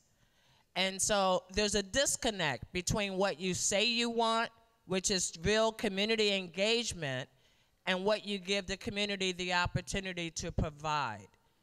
The frustration you heard is nobody came out here to hear the PR campaign from the police. We've heard it before, and we can go to the website if we want to see it. And in my time left, that woman that talked about the Boys and Girls Club out here, that's the same Boys and Girls Club that 2 Portland police officers thought it made sense to go to a home of a 10-year-old black child and arrest her and put her in handcuffs, put her in the back of a police car, take her downtown, fingerprint her, put her in a jail cell, and tell her mother to take the bus to go and get her. That's the same kind of nice officers that are working with our kids at the Boys and Girls Club. Thank you.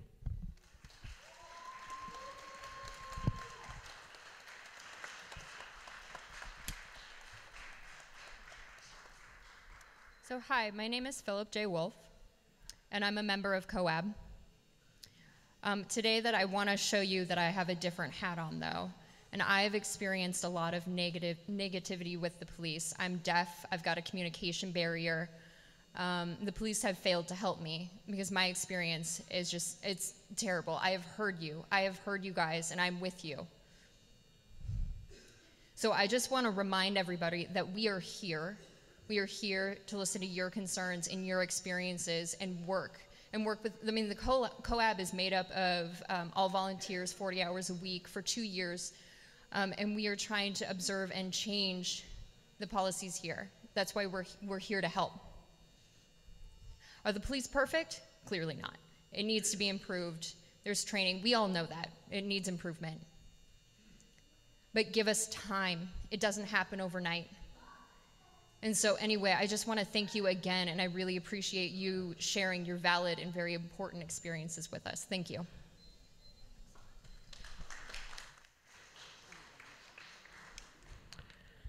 I see that 2 minutes is like really, really, like y'all own that. But I'm gonna tell you like this. We used to have officer friendlies, now we have officer kill me's. And I don't think it's right. We hear NAV, Neighbors Against Violence, we taking our streets back. Yeah, a blood got killed at my party, the first blood. And it just ain't been right since. So I have a 15-year-old son, and I'm not finna just stand here and let the street, his homies, nobody take him away from me. So I stepped up, and we are Neighbors Against Violence. We just had a mother's brunch in memory of all their kids, that not just gang violence, just violence, period. You know what? I ain't got nothing to say. All right, y'all.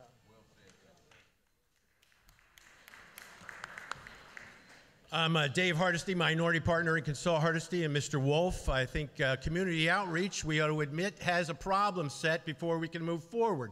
One of them is that police are beating, tasing, and shooting people who are incapable of responding to police commands, whether it's deaf, hard of hearing issues, epilepsy, whatever. You got to start with a problem set that begins with the fact that the police have been lying for a very long time.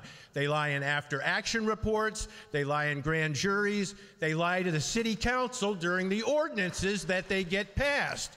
So it's time for a community outreach plan that admits where the fault has occurred. You can't just jump to reconciliation without going through the truth. Use the impact statements, open up the Training Advisory Council, the Community Police Relations Committee, put people with lived experiences on there, not just the police apologists. It's time now for item 159 in the agreement, which calls for the Portland Police Bureau to give broad public access to your data. And when we see it, we'll know that the racial profiling numbers have been cooked for 15 years. It's time for you to take off the cloak of respectability and to admit that you've failed in your oath to uphold the Constitution. It should be a shameful experience.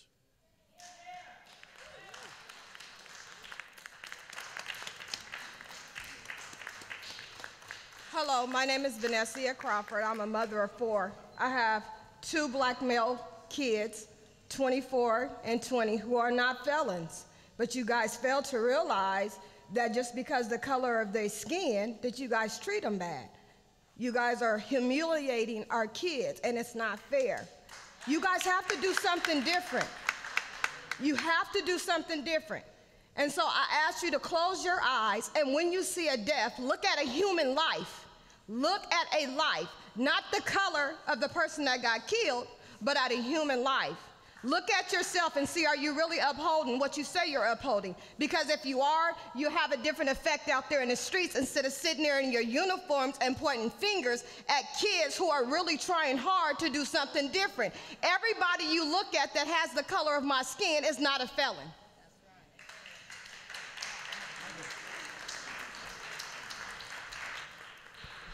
My name is Carol Littleton Kelly, and I wasn't going to get up and say something at first, but I do have some great concerns to bring me out of my home and my busy work schedule, but I do have some things that I would like to say. And I'm from Church Networkers, and what we do is try to unite with the churches in the city of Portland to find solutions and not just try to come out and hammer you and tell you what you already know what is going down that's wrong.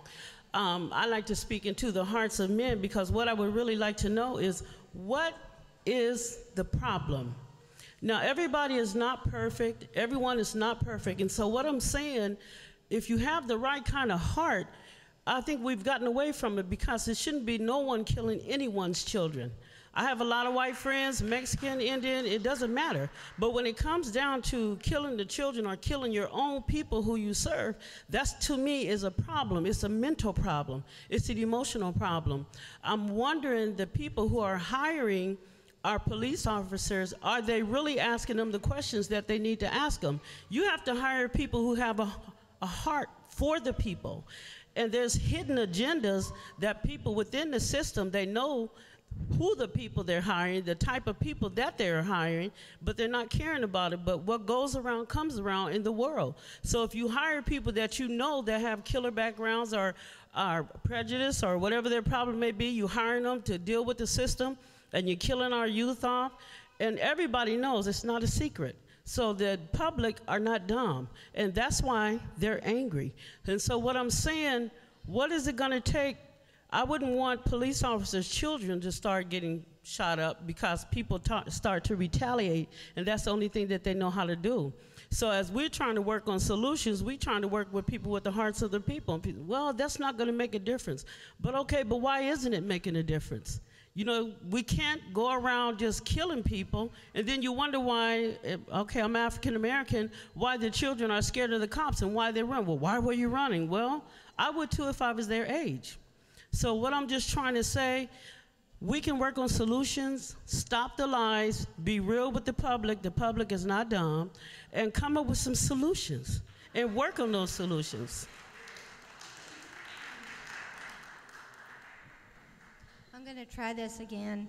My name is Shelley, and my son was shot and killed 3 years ago. His name was Bradley Morgan. He was on an elevator shaft. And all he wanted was to see his eight-month-old son grow up. He wanted to hold him. He wanted to come home. But I get a call at 3 o'clock in the afternoon after he's dead. He was shot in the head on an elevator shaft. I didn't get a call from a cop or a friend. I got a call from the Oregonian, from Maxine Bullstein. How can someone with a 21-year-old son not being accountable on an elevator shaft, and he's dead, and I don't get respect? They have to be accountable for their actions. They need to know what they did wrong. They took a father, a son, and a big brother, my only son. I'm not going to have another son, but I have a 23-year-old daughter, but I can't say hi to my son, can I? I can't. There's no way I can bring my son back. Money ain't going to pay for everything. Money sure don't bring back a dead son.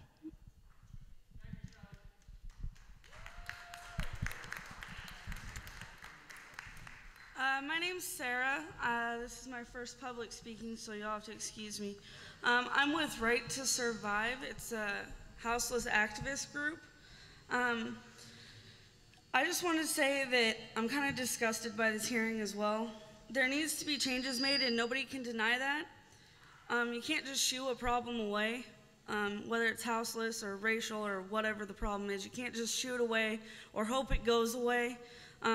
I heard someone say that all we need is a little bit of time, but how much time do we need? Because we've been waiting for a long time for a change, and nothing's happening, and all we see is you guys sitting on your asses doing nothing.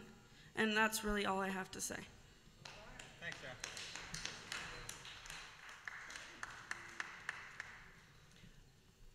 My name's Janet Unruh, and I'm just a member of the community. Been here for about 20 years, and I'm close to tears right now because I've seen all of these cases where there's a kid that has been shot, like Kendra James. You know, she's, I don't know, driving her car, and she's stopped, and before it's all over, she's dead. She has 2 little kids, and it's just case after case after case. And what I want to impart to you is that I don't think that the police can ever have respect until the killing stops, until the abuse stops. If you can stop the killing, stop the abuse, then we can begin to make progress, to have some healing. But until then, we're not getting anywhere. That's the truth. We're not getting anywhere. And I think that we need something like they've done in Africa, like the Truth and Reconciliation system, where, you know, we get out there and we talk about the people that have been shot and killed, like this woman whose son was killed. I have a son. I would be horrified if I lost his life. It would be gone to me forever. That's horrifying.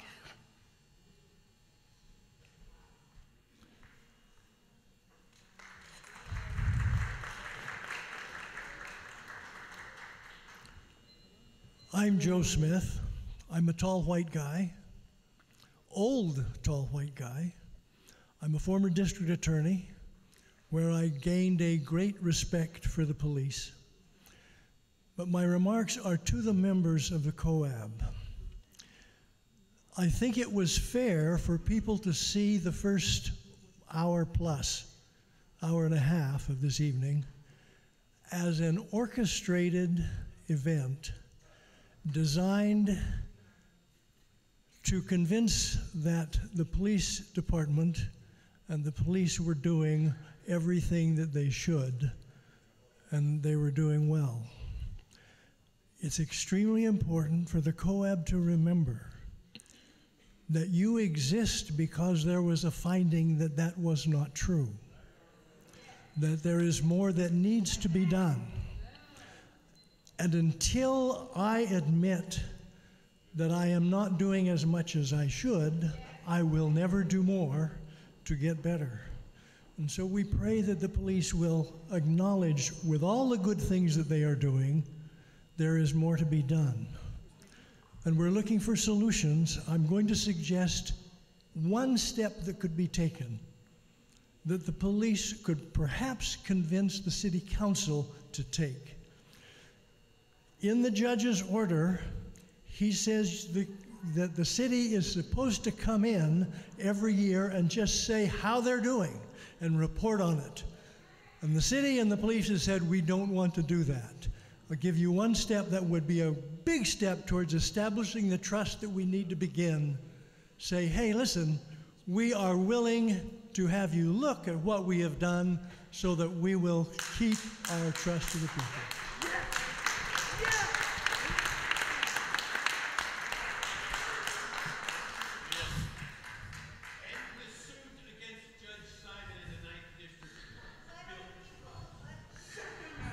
Good evening. No, you haven't interrupted me. I wasn't talking.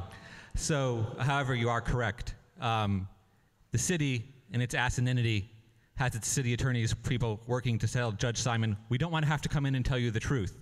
So like most people who've been to prison at least once, I almost never agree with a district attorney or former district attorney, but I think I just found one to agree with. The city needs to drop the idiotic appeal that's in the Ninth Circuit. And we do need to, you know, sometimes things only get half right. We had a miracle back in September. The Portland police stopped Ty Garul, and they didn't kill him, they just tased him. So that was progress, that they didn't kill him. However, then the brilliant people employed by the Portland Police Department have to complain about the judges. Daryl Turner, mouthpiece of the patrol officers, thinks it's bad when juvenile judges are concerned about children being tased. He wants the judges to just shut up and let the Portland police tase all the teens they want. So that's what the Portland police should have done with their hour, is try to explain that insanity.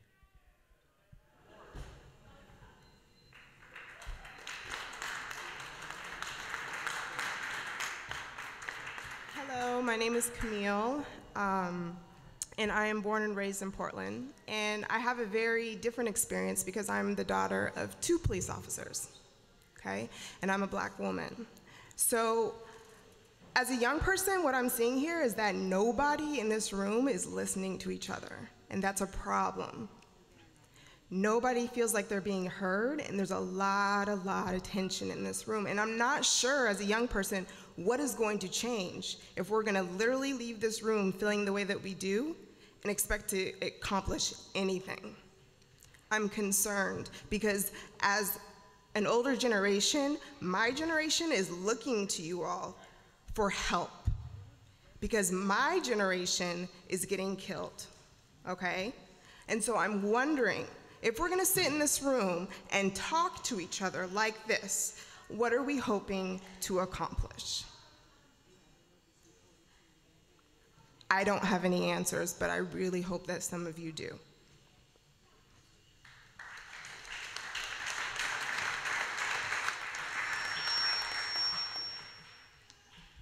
My name's Ohana, and I'm the mother of 6. I've heard a lot of things tonight.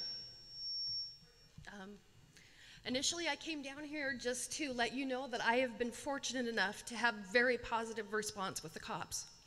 I work at a tavern, so I've had to call them because customers get out of hand. They've come in, they've talked them down, they help them get home. I have a few officers that come into my place of work before their shift to have coffee, to get to know the people that they're going to be dealing with before they have to deal with them, just to see how they are, how their day is going. I have watched people that they have arrested come into my tavern and say, hey, I'm doing good. I haven't done drugs in this many days. Thank you for being there. So there are some out there that are really trying to make a difference. My 2 older boys got into a lot of trouble, and I once again was very fortunate with having officers who handled things appropriately.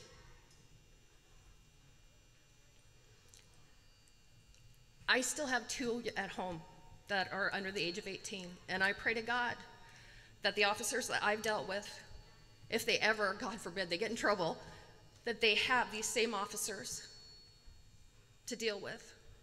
So I think right now there's a lot of bad, and it needs to change. But we also have to have a little faith that there still are good people out there, and they're trying. The area that I'm in, it's 105th and Sandy. It's Tony's Tavern. I welcome any of you down there at any time. I'm just saying there's good and bad. Just have a little faith. Keep working.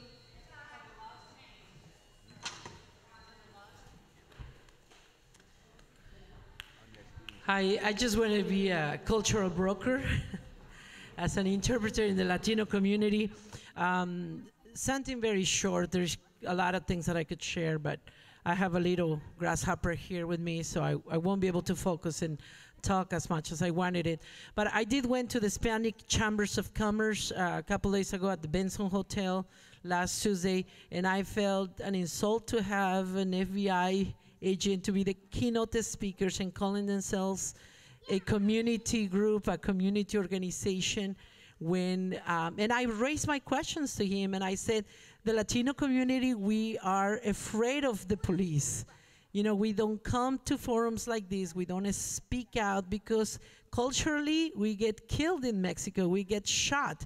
There is a lot of, bad stuff going on in Mexico. So I did went to pass the co-op flyers to the flea markets, to the Latino churches, and everywhere where I go, they were saying that the policeman is always outside of their neighborhood on the, Killingsworth and Cully, that they are outside of their restaurants, that they are outside. And I don't know if you know that they are always outside there waiting for them to get in their cars and drive. As you know, many of the immigrant community are driving without a driver license because there was this segregation laws that does not allow them. I will just finish saying that the presentation of the FBI on the Hispanic Chambers of Commerce, it was very prejudiced. While they said that the priority number 1 was the terrorism, yet they were focusing on the gangs, and they had a picture of a black man from Eugene, huge picture in their presentation. And I have activists with torches. Anyway, you can go through what he did, but it was just very prejudiced. It doesn't help you by you, I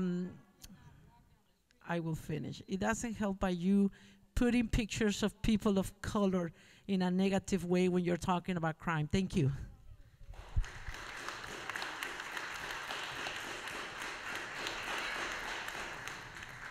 Good evening.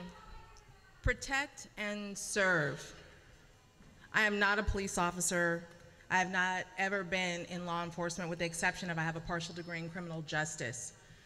I thank my young sister that was over here who discussed about how we are talking to one another. I would implore the Bureau to consider humanity before you nod off in this room, before you become completely numb to everything that is being said by the community. I implore you to become human once again and to feel the pain of this community. My name is Kimberly Dixon. I am the mother of Andreas Dixon, who was killed June 9th, 2013. Why is that significant? Why is that important? Why do I want you to consider being human and come back to humanity? Because I went back and looked at my son's crime scene photos in February, and I watched the light change in each photo that I went through, that I painstakingly stared at, so I could ask this question: why was my son left on the ground for 5 hours by himself? When I came on scene and told them, I've already worked in the funeral industry, I've seen all that you could possibly see. I want to hold my son before his body changes. But there was no human there that could hear my cry. This city is hurting, and you've got to hear the pain and understand that if we do not administer some medicine to heal the emotions of this city, we are being destroyed from the inside. You want us to mask the pain, and we can't mask the pain. You are allowing infection to fester underneath. It's not because the city hates police. The community doesn't hate police. We hate what has been done by some people in power who have abused the power, and we want it to be fixed. That's what I hope you leave here with. We have an owie, and a Band-Aid is not going to work. Thank you.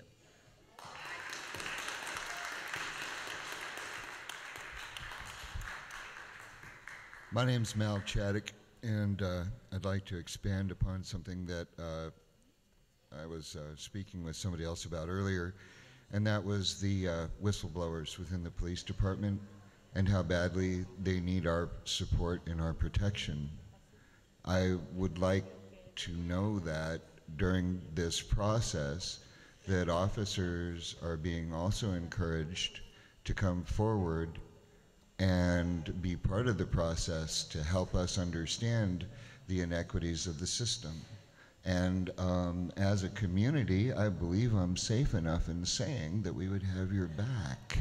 Am I wrong, people? Would we have their back? Would we have their back? Okay, well, let's hear it. Come on. Would we have their back? Well, if that's all we're going to give them, they won't come. Do we have their back? Yes! And we want them to come forward, and we want to support them in making the changes that we all need.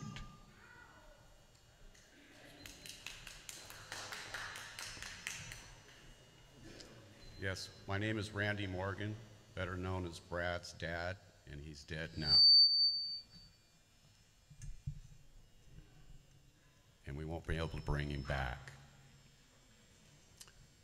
What I would like to say is we need a lot of less lethal out there.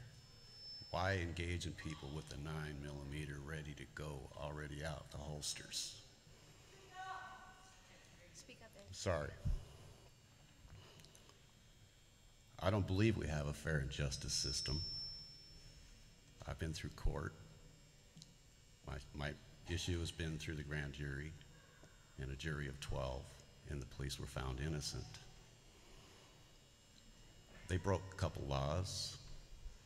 I believe they should pay the price the same as we have to pay the price when we get pulled over and we do the wrong thing. There's an issue on body cams. People are afraid of their rights being filmed and that may be all good, but there are such things as gun cams that could be used. No recording time required. Takes a picture of that incident at the time, tells the truth. We need the truth. It's one way to get it.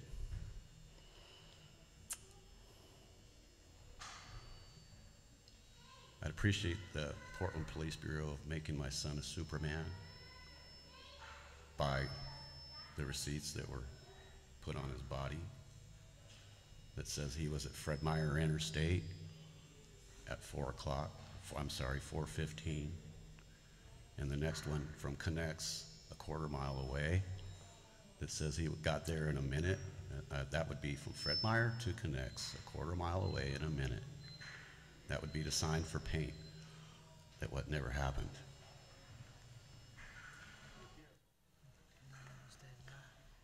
Mi nombre es Marcelina Aguilar.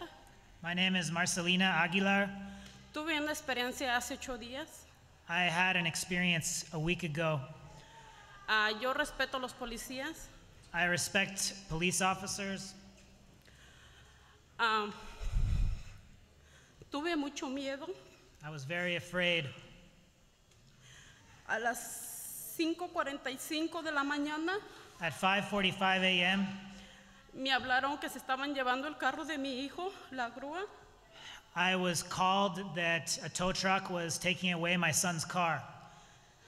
Me levanté y seguí la grúa diciéndole que se parara. I got up and I followed the tow truck, asking him to stop.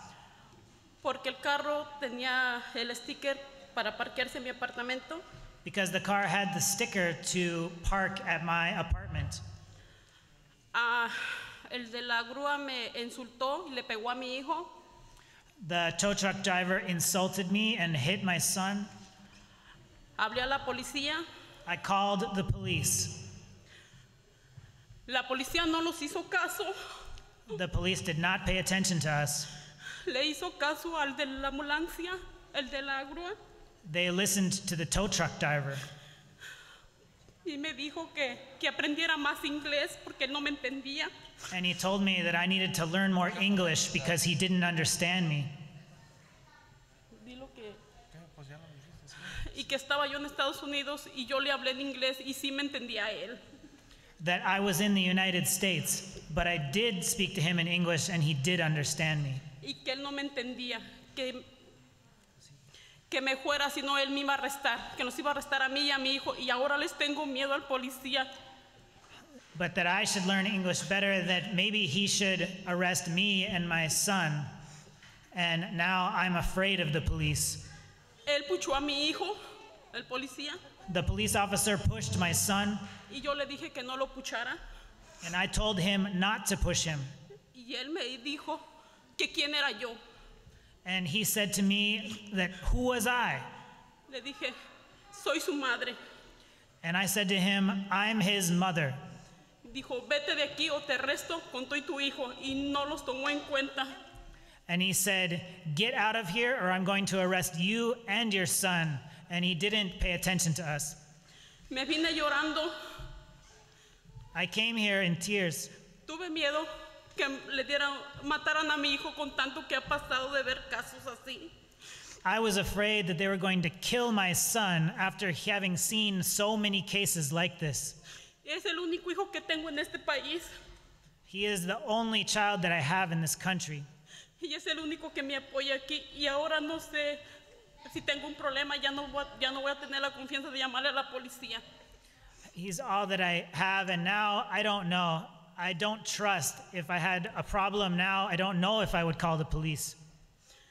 Hay mucho policía muy bueno y mucho policía muy racista. There are many good officers and there are many racist officers. Y es todo lo que yo les puedo decir. Es todo. And that's everything that I can tell you. That's everything.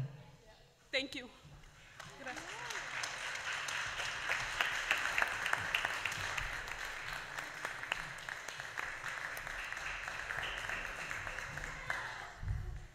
Hello, my name is Jill Severson. I've been a resident of Portland for over 26 years. I moved here when I was pregnant with my daughter. And I also moved here when an act of racist violence occurred against a man by civilians. And I'm a white woman with white privilege. My daughter is a woman of mixed heritage, though very light, and I also have a dear loved one who looks like someone killed by Portland police in the last several years. Really, I think I'm here living in shock in a way, being born in 1968, the year that Dr. King was assassinated, that it's 2015 and we're still dealing with this to the extent that we are as a nation, as Portland. And so I have as much to learn. I really wanted to listen more. I decided to speak up because it's important to be here and to be honest about where I'm at. So I think that collectively as society, we need to deal with racism. And I don't have a weapon. So I am a nonviolent person. I don't have the ability nor the intent to harm. And so I believe that we need to stop the violence. So the police need to continue listening, and that we need to have this be a beginning. People should not be limited to 2 minutes, but I think there should be trauma healing funding provided to families who are victims of police violence. We already have unresolved trauma from slavery and from many other acts of racism that are ongoing in this nation. So I agree with the person that said we need in Portland and the states that we need a truth and reconciliation type commission, but I think first the violence needs to stop. So thank you for listening, and we just need to continue to listen to one another and figure it out together collectively. Thanks.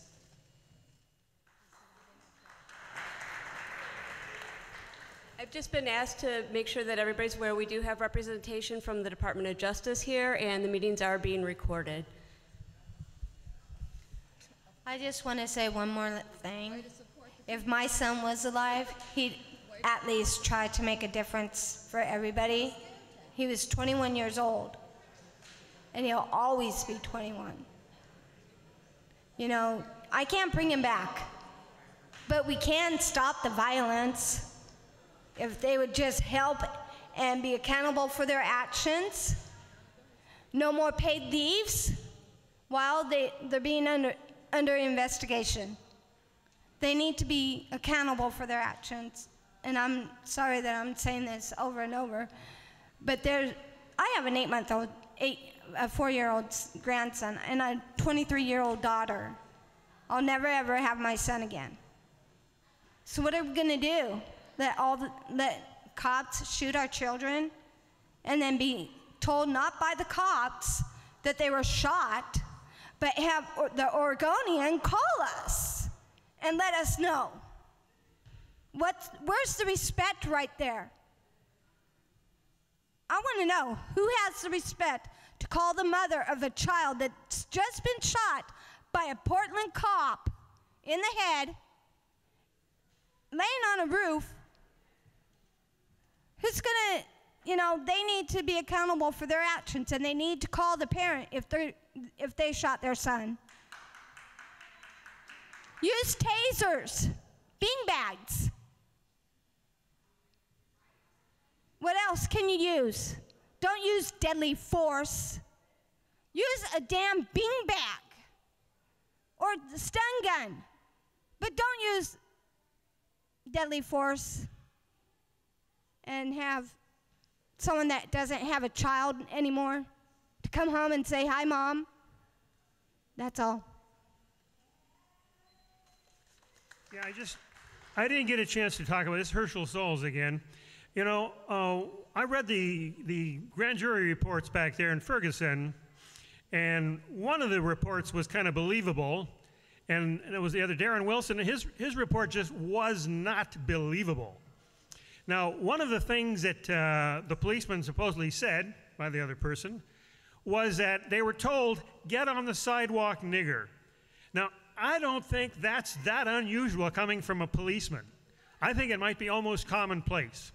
And you could get fired, I'm sure, if you were a greeter at Walmart.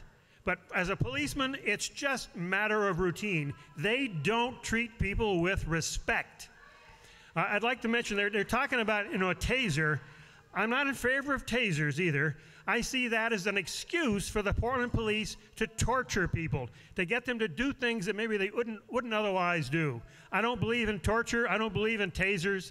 And I think beanbags might be close to that. It's just a prelude till they get up to the opportunity to really use the deadly force. Thanks.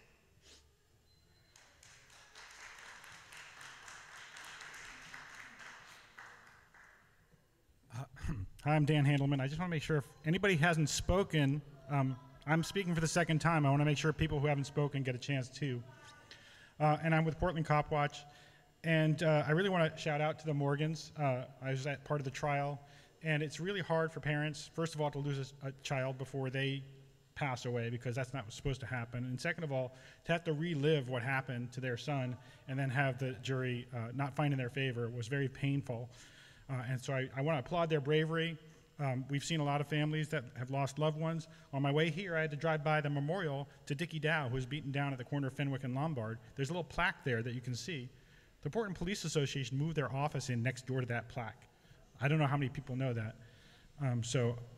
That's very, I find that very hard to swallow. We also had 2 recent shootings this year already. One of them was at a gas station, and this is the second shooting at a gas station in the last several years where the police officers fired a gun. You're not supposed to use your cell phone, I think, in gas stations because it might ignite a spark. And 2 police officers have used their guns there now, and I was told by the training division that they don't describe specific backstops that police can't use. But the second shooting was a homeless man, and the police, and this is another thing you can do to build trust in the community, the police described a knife that was 10 inches long. Now, to me, that describes a knife that you can stick into a person in their front, and it'll stick out their backside if they're less than 10 inches thick. But it's not. It's a 9-inch device with a 4-inch handle in the middle and 2.5-inch blades on either side. So when the police are putting out information about these things, they did almost the same thing with the X-Acto knife that a homeless man was holding in 2010 when he was killed, and said it was a 6-inch handle. But it was an X-Acto knife with a blade this long. So if you want to build community trust, don't exaggerate the threat. Tell the truth, and please respect people's lives. And you're saying, somebody said that we're not listening to each other. I think we, especially we at Portland Cop Watch say this all the time. We know the police want to go home safe at night. The community members want to go home safe at night too. Everybody gets to go home safe at night. That's the message.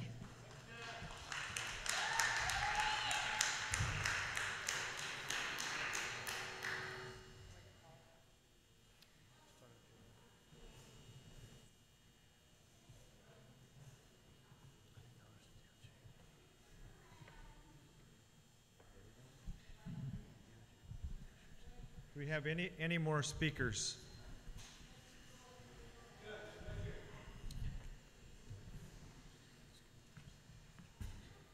First, I want to say my wife is going to be very upset with me because she told me not to say anything. But after I heard the prosecutor, who I have great respect for, and I see Mr. Jay here and Senator Gordley and so many other wonderful folks who have diligently fought to bring people together, I'm compelled to make 2 critical points with a final analysis in less than 3 minutes. I heard reference Kendra James. I was Kendra James' public advocate. I heard reference about the Department of Justice settlement agreement. I was the researcher and public advocate to Dr. Haynes for 36 months on this project. Let me just say this, that I think that police officers are heroes. They keep our community safe and free from tyranny. I have a degree in criminal justice, and I believe that, and I studied under Dr. Moose. I believe that with all my heart. But the other context is that when the referee is gone, who calls the foul? We have a system that is broken. And Judge, I'm going to direct my comments directly to you, sir. Because black men, based on the criteria for that $1 million contract, did not make the cut to serve as a compliance officer. And your presence justifies this process. The mayor betrayed communities of color. Mr. Rosenbaum was not the finalist going to the city council for a final decision.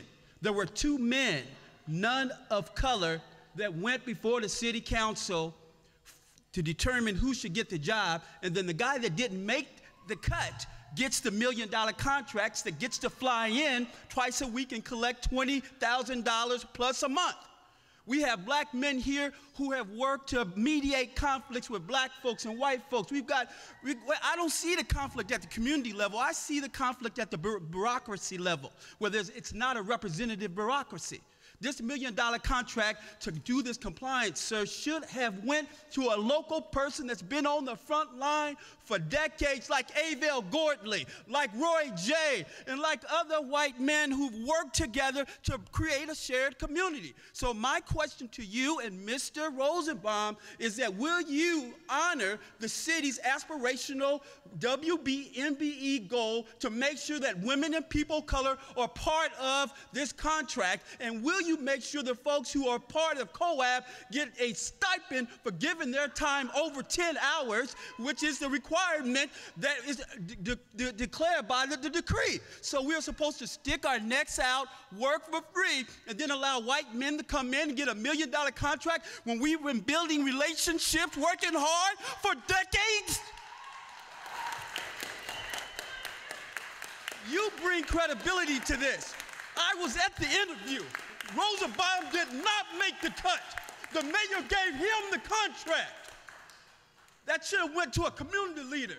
It should have went to a sergeant or a captain with a police department that was willing to take the heat to navigate and bring people together. But it went to someone that's not from this state, because if it had gone to someone from the state, then there wouldn't have been any intellectual dishonesty in terms of putting on the show. It wouldn't have been there, because the context would have been drawn where that we are factions, and only justice can keep all of us reflective of a bureaucracy where we're all in this together. But the absence of having a person of color, there's not one person of color getting any of that $1 million.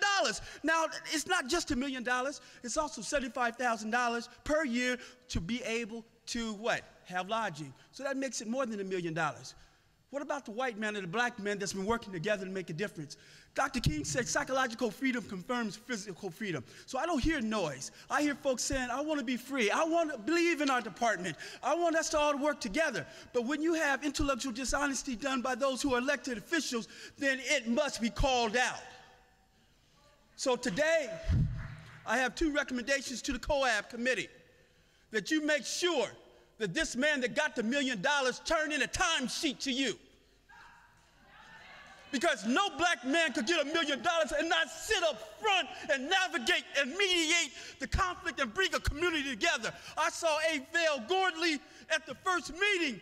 There was COAB meetings fighting each other, suggesting, well, we need to do it this way, we need to do it this way.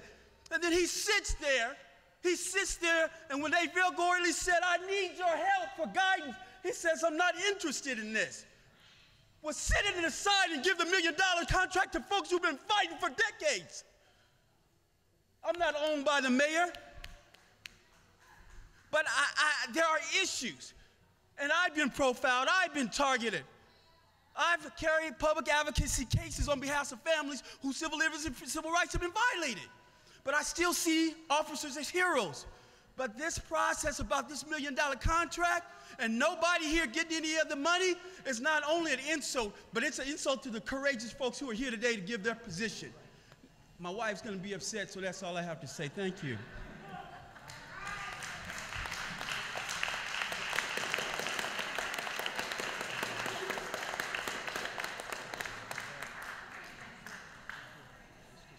There were a couple of issues brought up a little earlier. One of them was about somebody getting shot because they had a knife. If we're sitting on if I'm sitting on this side of the table and you're sitting on that side of the table, you can have a gun in your hand and I can have a knife in my hand, and I can guarantee you, you will die. But I may be shot, but you may not hit a vital organ. It only takes a split second to jump up and slice somebody's throat. And a friend of mine, a very good friend of mine's son was shot several times by several police officers. But what led up to it, he was speeding down the highway and they started to pull him over. And he had an incident before where the cops beat the shit out of him. And so he said, I'll never be taken into police custody again. So he took off, high-speed chase. They did a pit maneuver, knocked him into a ditch. And when he came out of the car, he pulled a gun on the cops and they opened up on him. The cops did not have the luxury of saying, well, is that a real gun or is that a BB gun? Or does he really intend to use it? You have a split second to decide what's going to happen. If somebody comes up and pulls a gun into your face, are you going to sit there and think, well, should I do anything? Or are you going to defend yourself?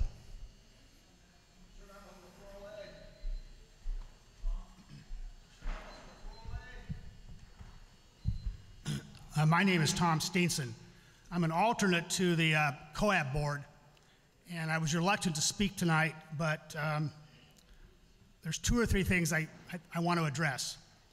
The man whose wife didn't want him to speak was talking about the COCO and the contract being awarded to these people from Chicago.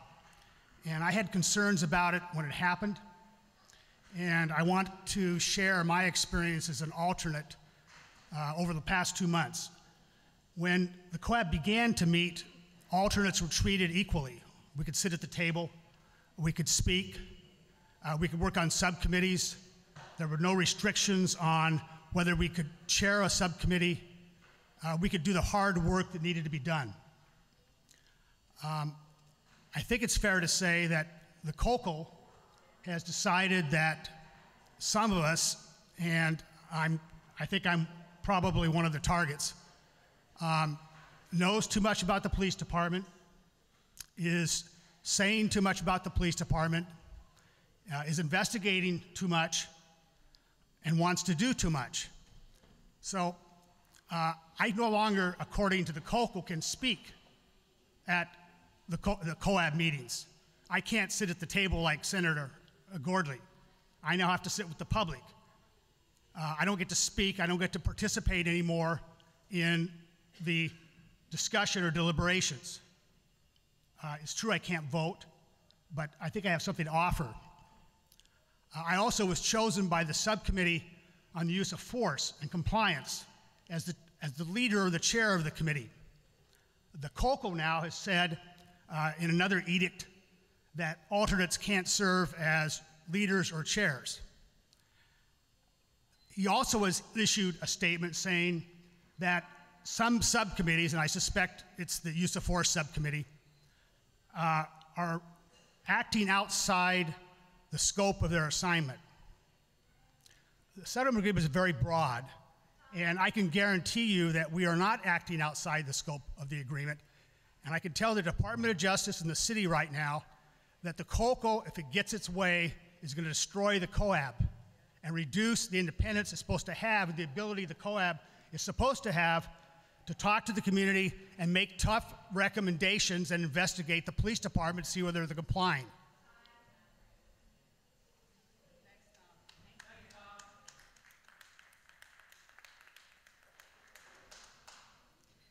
Hello, again, my name is Christy Jameson, an ambiguous COAB member, ambiguous status, I should say. I just want to thank everybody for enduring tonight and always, because we're all enduring a lot, and it didn't start tonight. But I want to remind everyone that what the findings were in the Department of Justice, what the findings were about persons with mental illness that were perceived excessive use of force against persons with perceived mental illness or actual mental illness. Mental illness is affected by persons that are red, white, brown, black, yellow, blue. It's everyone is affected by mental illness. Stress can end up in crisis at any time. And what I'd really love to see is for us to help the police department as a collaborative community that I know that we are, to help them learn our language so they know how to understand what it's like to be in crisis from our own individual community perspective, from our own personal cultural perspectives, to understand that we perceive authority differently when we're managing in different states. So I really want to make sure that that stays on the table, because I was not hearing a lot about on behalf of the mental health community tonight, but let's be realistic about not the real findings. There's a lot of findings, but that was the main finding, and that wasn't created out of whole cloth. I also want to recognize the Department of Justice for taking the time to continue to be a part of this process. We do have a representative, if you want to raise your hand. tonight here from the Department of Justice, and that's really important because obviously they could have just dropped off the settlement agreement and and just sort of not been a part of this, but they continue to show up and want to hear, so I think that's important.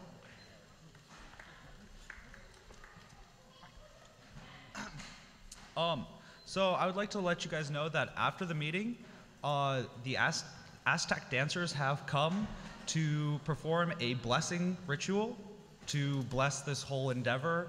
And so we have the gym until 9, so they're just gonna do a nice little half-an-hour thing. If you guys can help us clear chairs afterwards, that would be amazing. Thank you. Good evening. Thank you, Justice Muniz. I do want to, I spoke earlier after the retired district attorney had pointed out that the reason we're here is there's clear findings by professionals that our police department is misserving the populace. And they got up for an hour and they didn't say, sorry, they just did a song and dance about, we're wonderful, we're better. That's not the path to healing. We had a gentleman from Parks and Recreation come up and talk about Holiday Park. Well, Holiday Park gets talked about at City Council when I'm there. And what we know is that they gave Holiday Park had a program last year that was financed by just one business in the Lloyd district. So people, in addition to coming out here and advocating and telling the police that they need to apologize and they need to talk how they're gonna do better, they don't need to say, we give out food boxes through the Sunshine Division. Well, that's great. What do? When you shoot somebody, do you give them an extra can of beans? So we don't need a song and dance with two people from the Crime Commission getting to the head of the line. I'm not saying they cheated. I'm saying they told their bosses and their boards that they're going to come early and leave early. So I wish they were here to respond. So I just wanted to thank all the citizens, and as the gentleman who spoke against his wife Swishus pointed out, the volunteer members of the COAB. I love former Chief Justice Muniz, but he gets remuneration for being here. None of the volunteer and alternate COAB people do. So please be sure to thank the COAB people, and the best way to thank the COAB people is to talk about how you can partner with them in this important work. Thank you.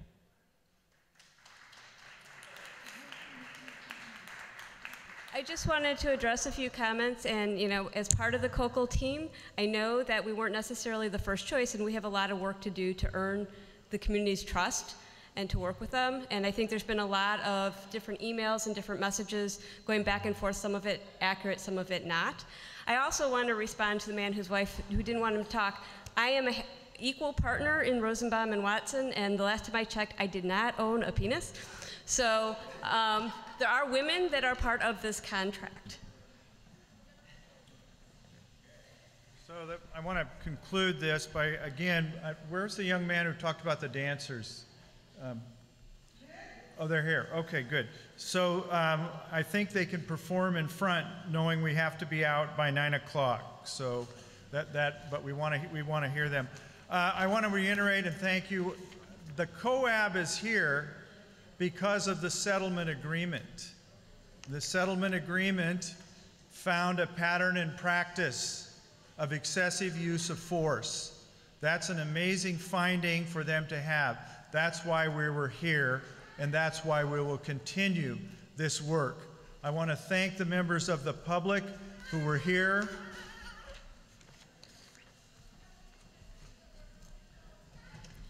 Okay. I want to thank the members of the public for here. I want to thank you for your bravery. I know the pain that many of you have experienced in getting here tonight was something that I certainly felt, and I speak for the other COAB members about this. Everything we did here will be recorded. There'll be a report issued that will be provided to the police. Now, I was given this to read this announcement. The Aztec dancers will send the souls of the deaf members of the community by the police after this meeting. That was an important announcement for them. And I'd like to say we have another public meeting. We have a COAB meeting on April 9th at Montevilla United Methodist Church. The public is always invited. Thank you. Yeah, of course. Just real quick, if you don't mind, I'm just going to see the Okay. So I just wanted to give a quick shout out to the Portland Peace Team. We have somebody here that's has to actually go home to McMinnville. So Adam Vogel, thank you so much. Tom Hastings, Jen, and Anna Barnett. And anybody else who's helped me, I appreciate the time. Mostly the flyer team, there was about 10 of us, and we just did our best. And anything that we can do differently, we're totally open to any and all suggestions. Just come up and approach me, and I will take the time and listen to you. Thanks for coming. And there will be a second public hearing. We're working on getting the date and location, and we'll get that announcement out. So any and all feedback can be incorporated into that hearing, and we hope that people will encourage members of the community to come out to that one as well. Thank you.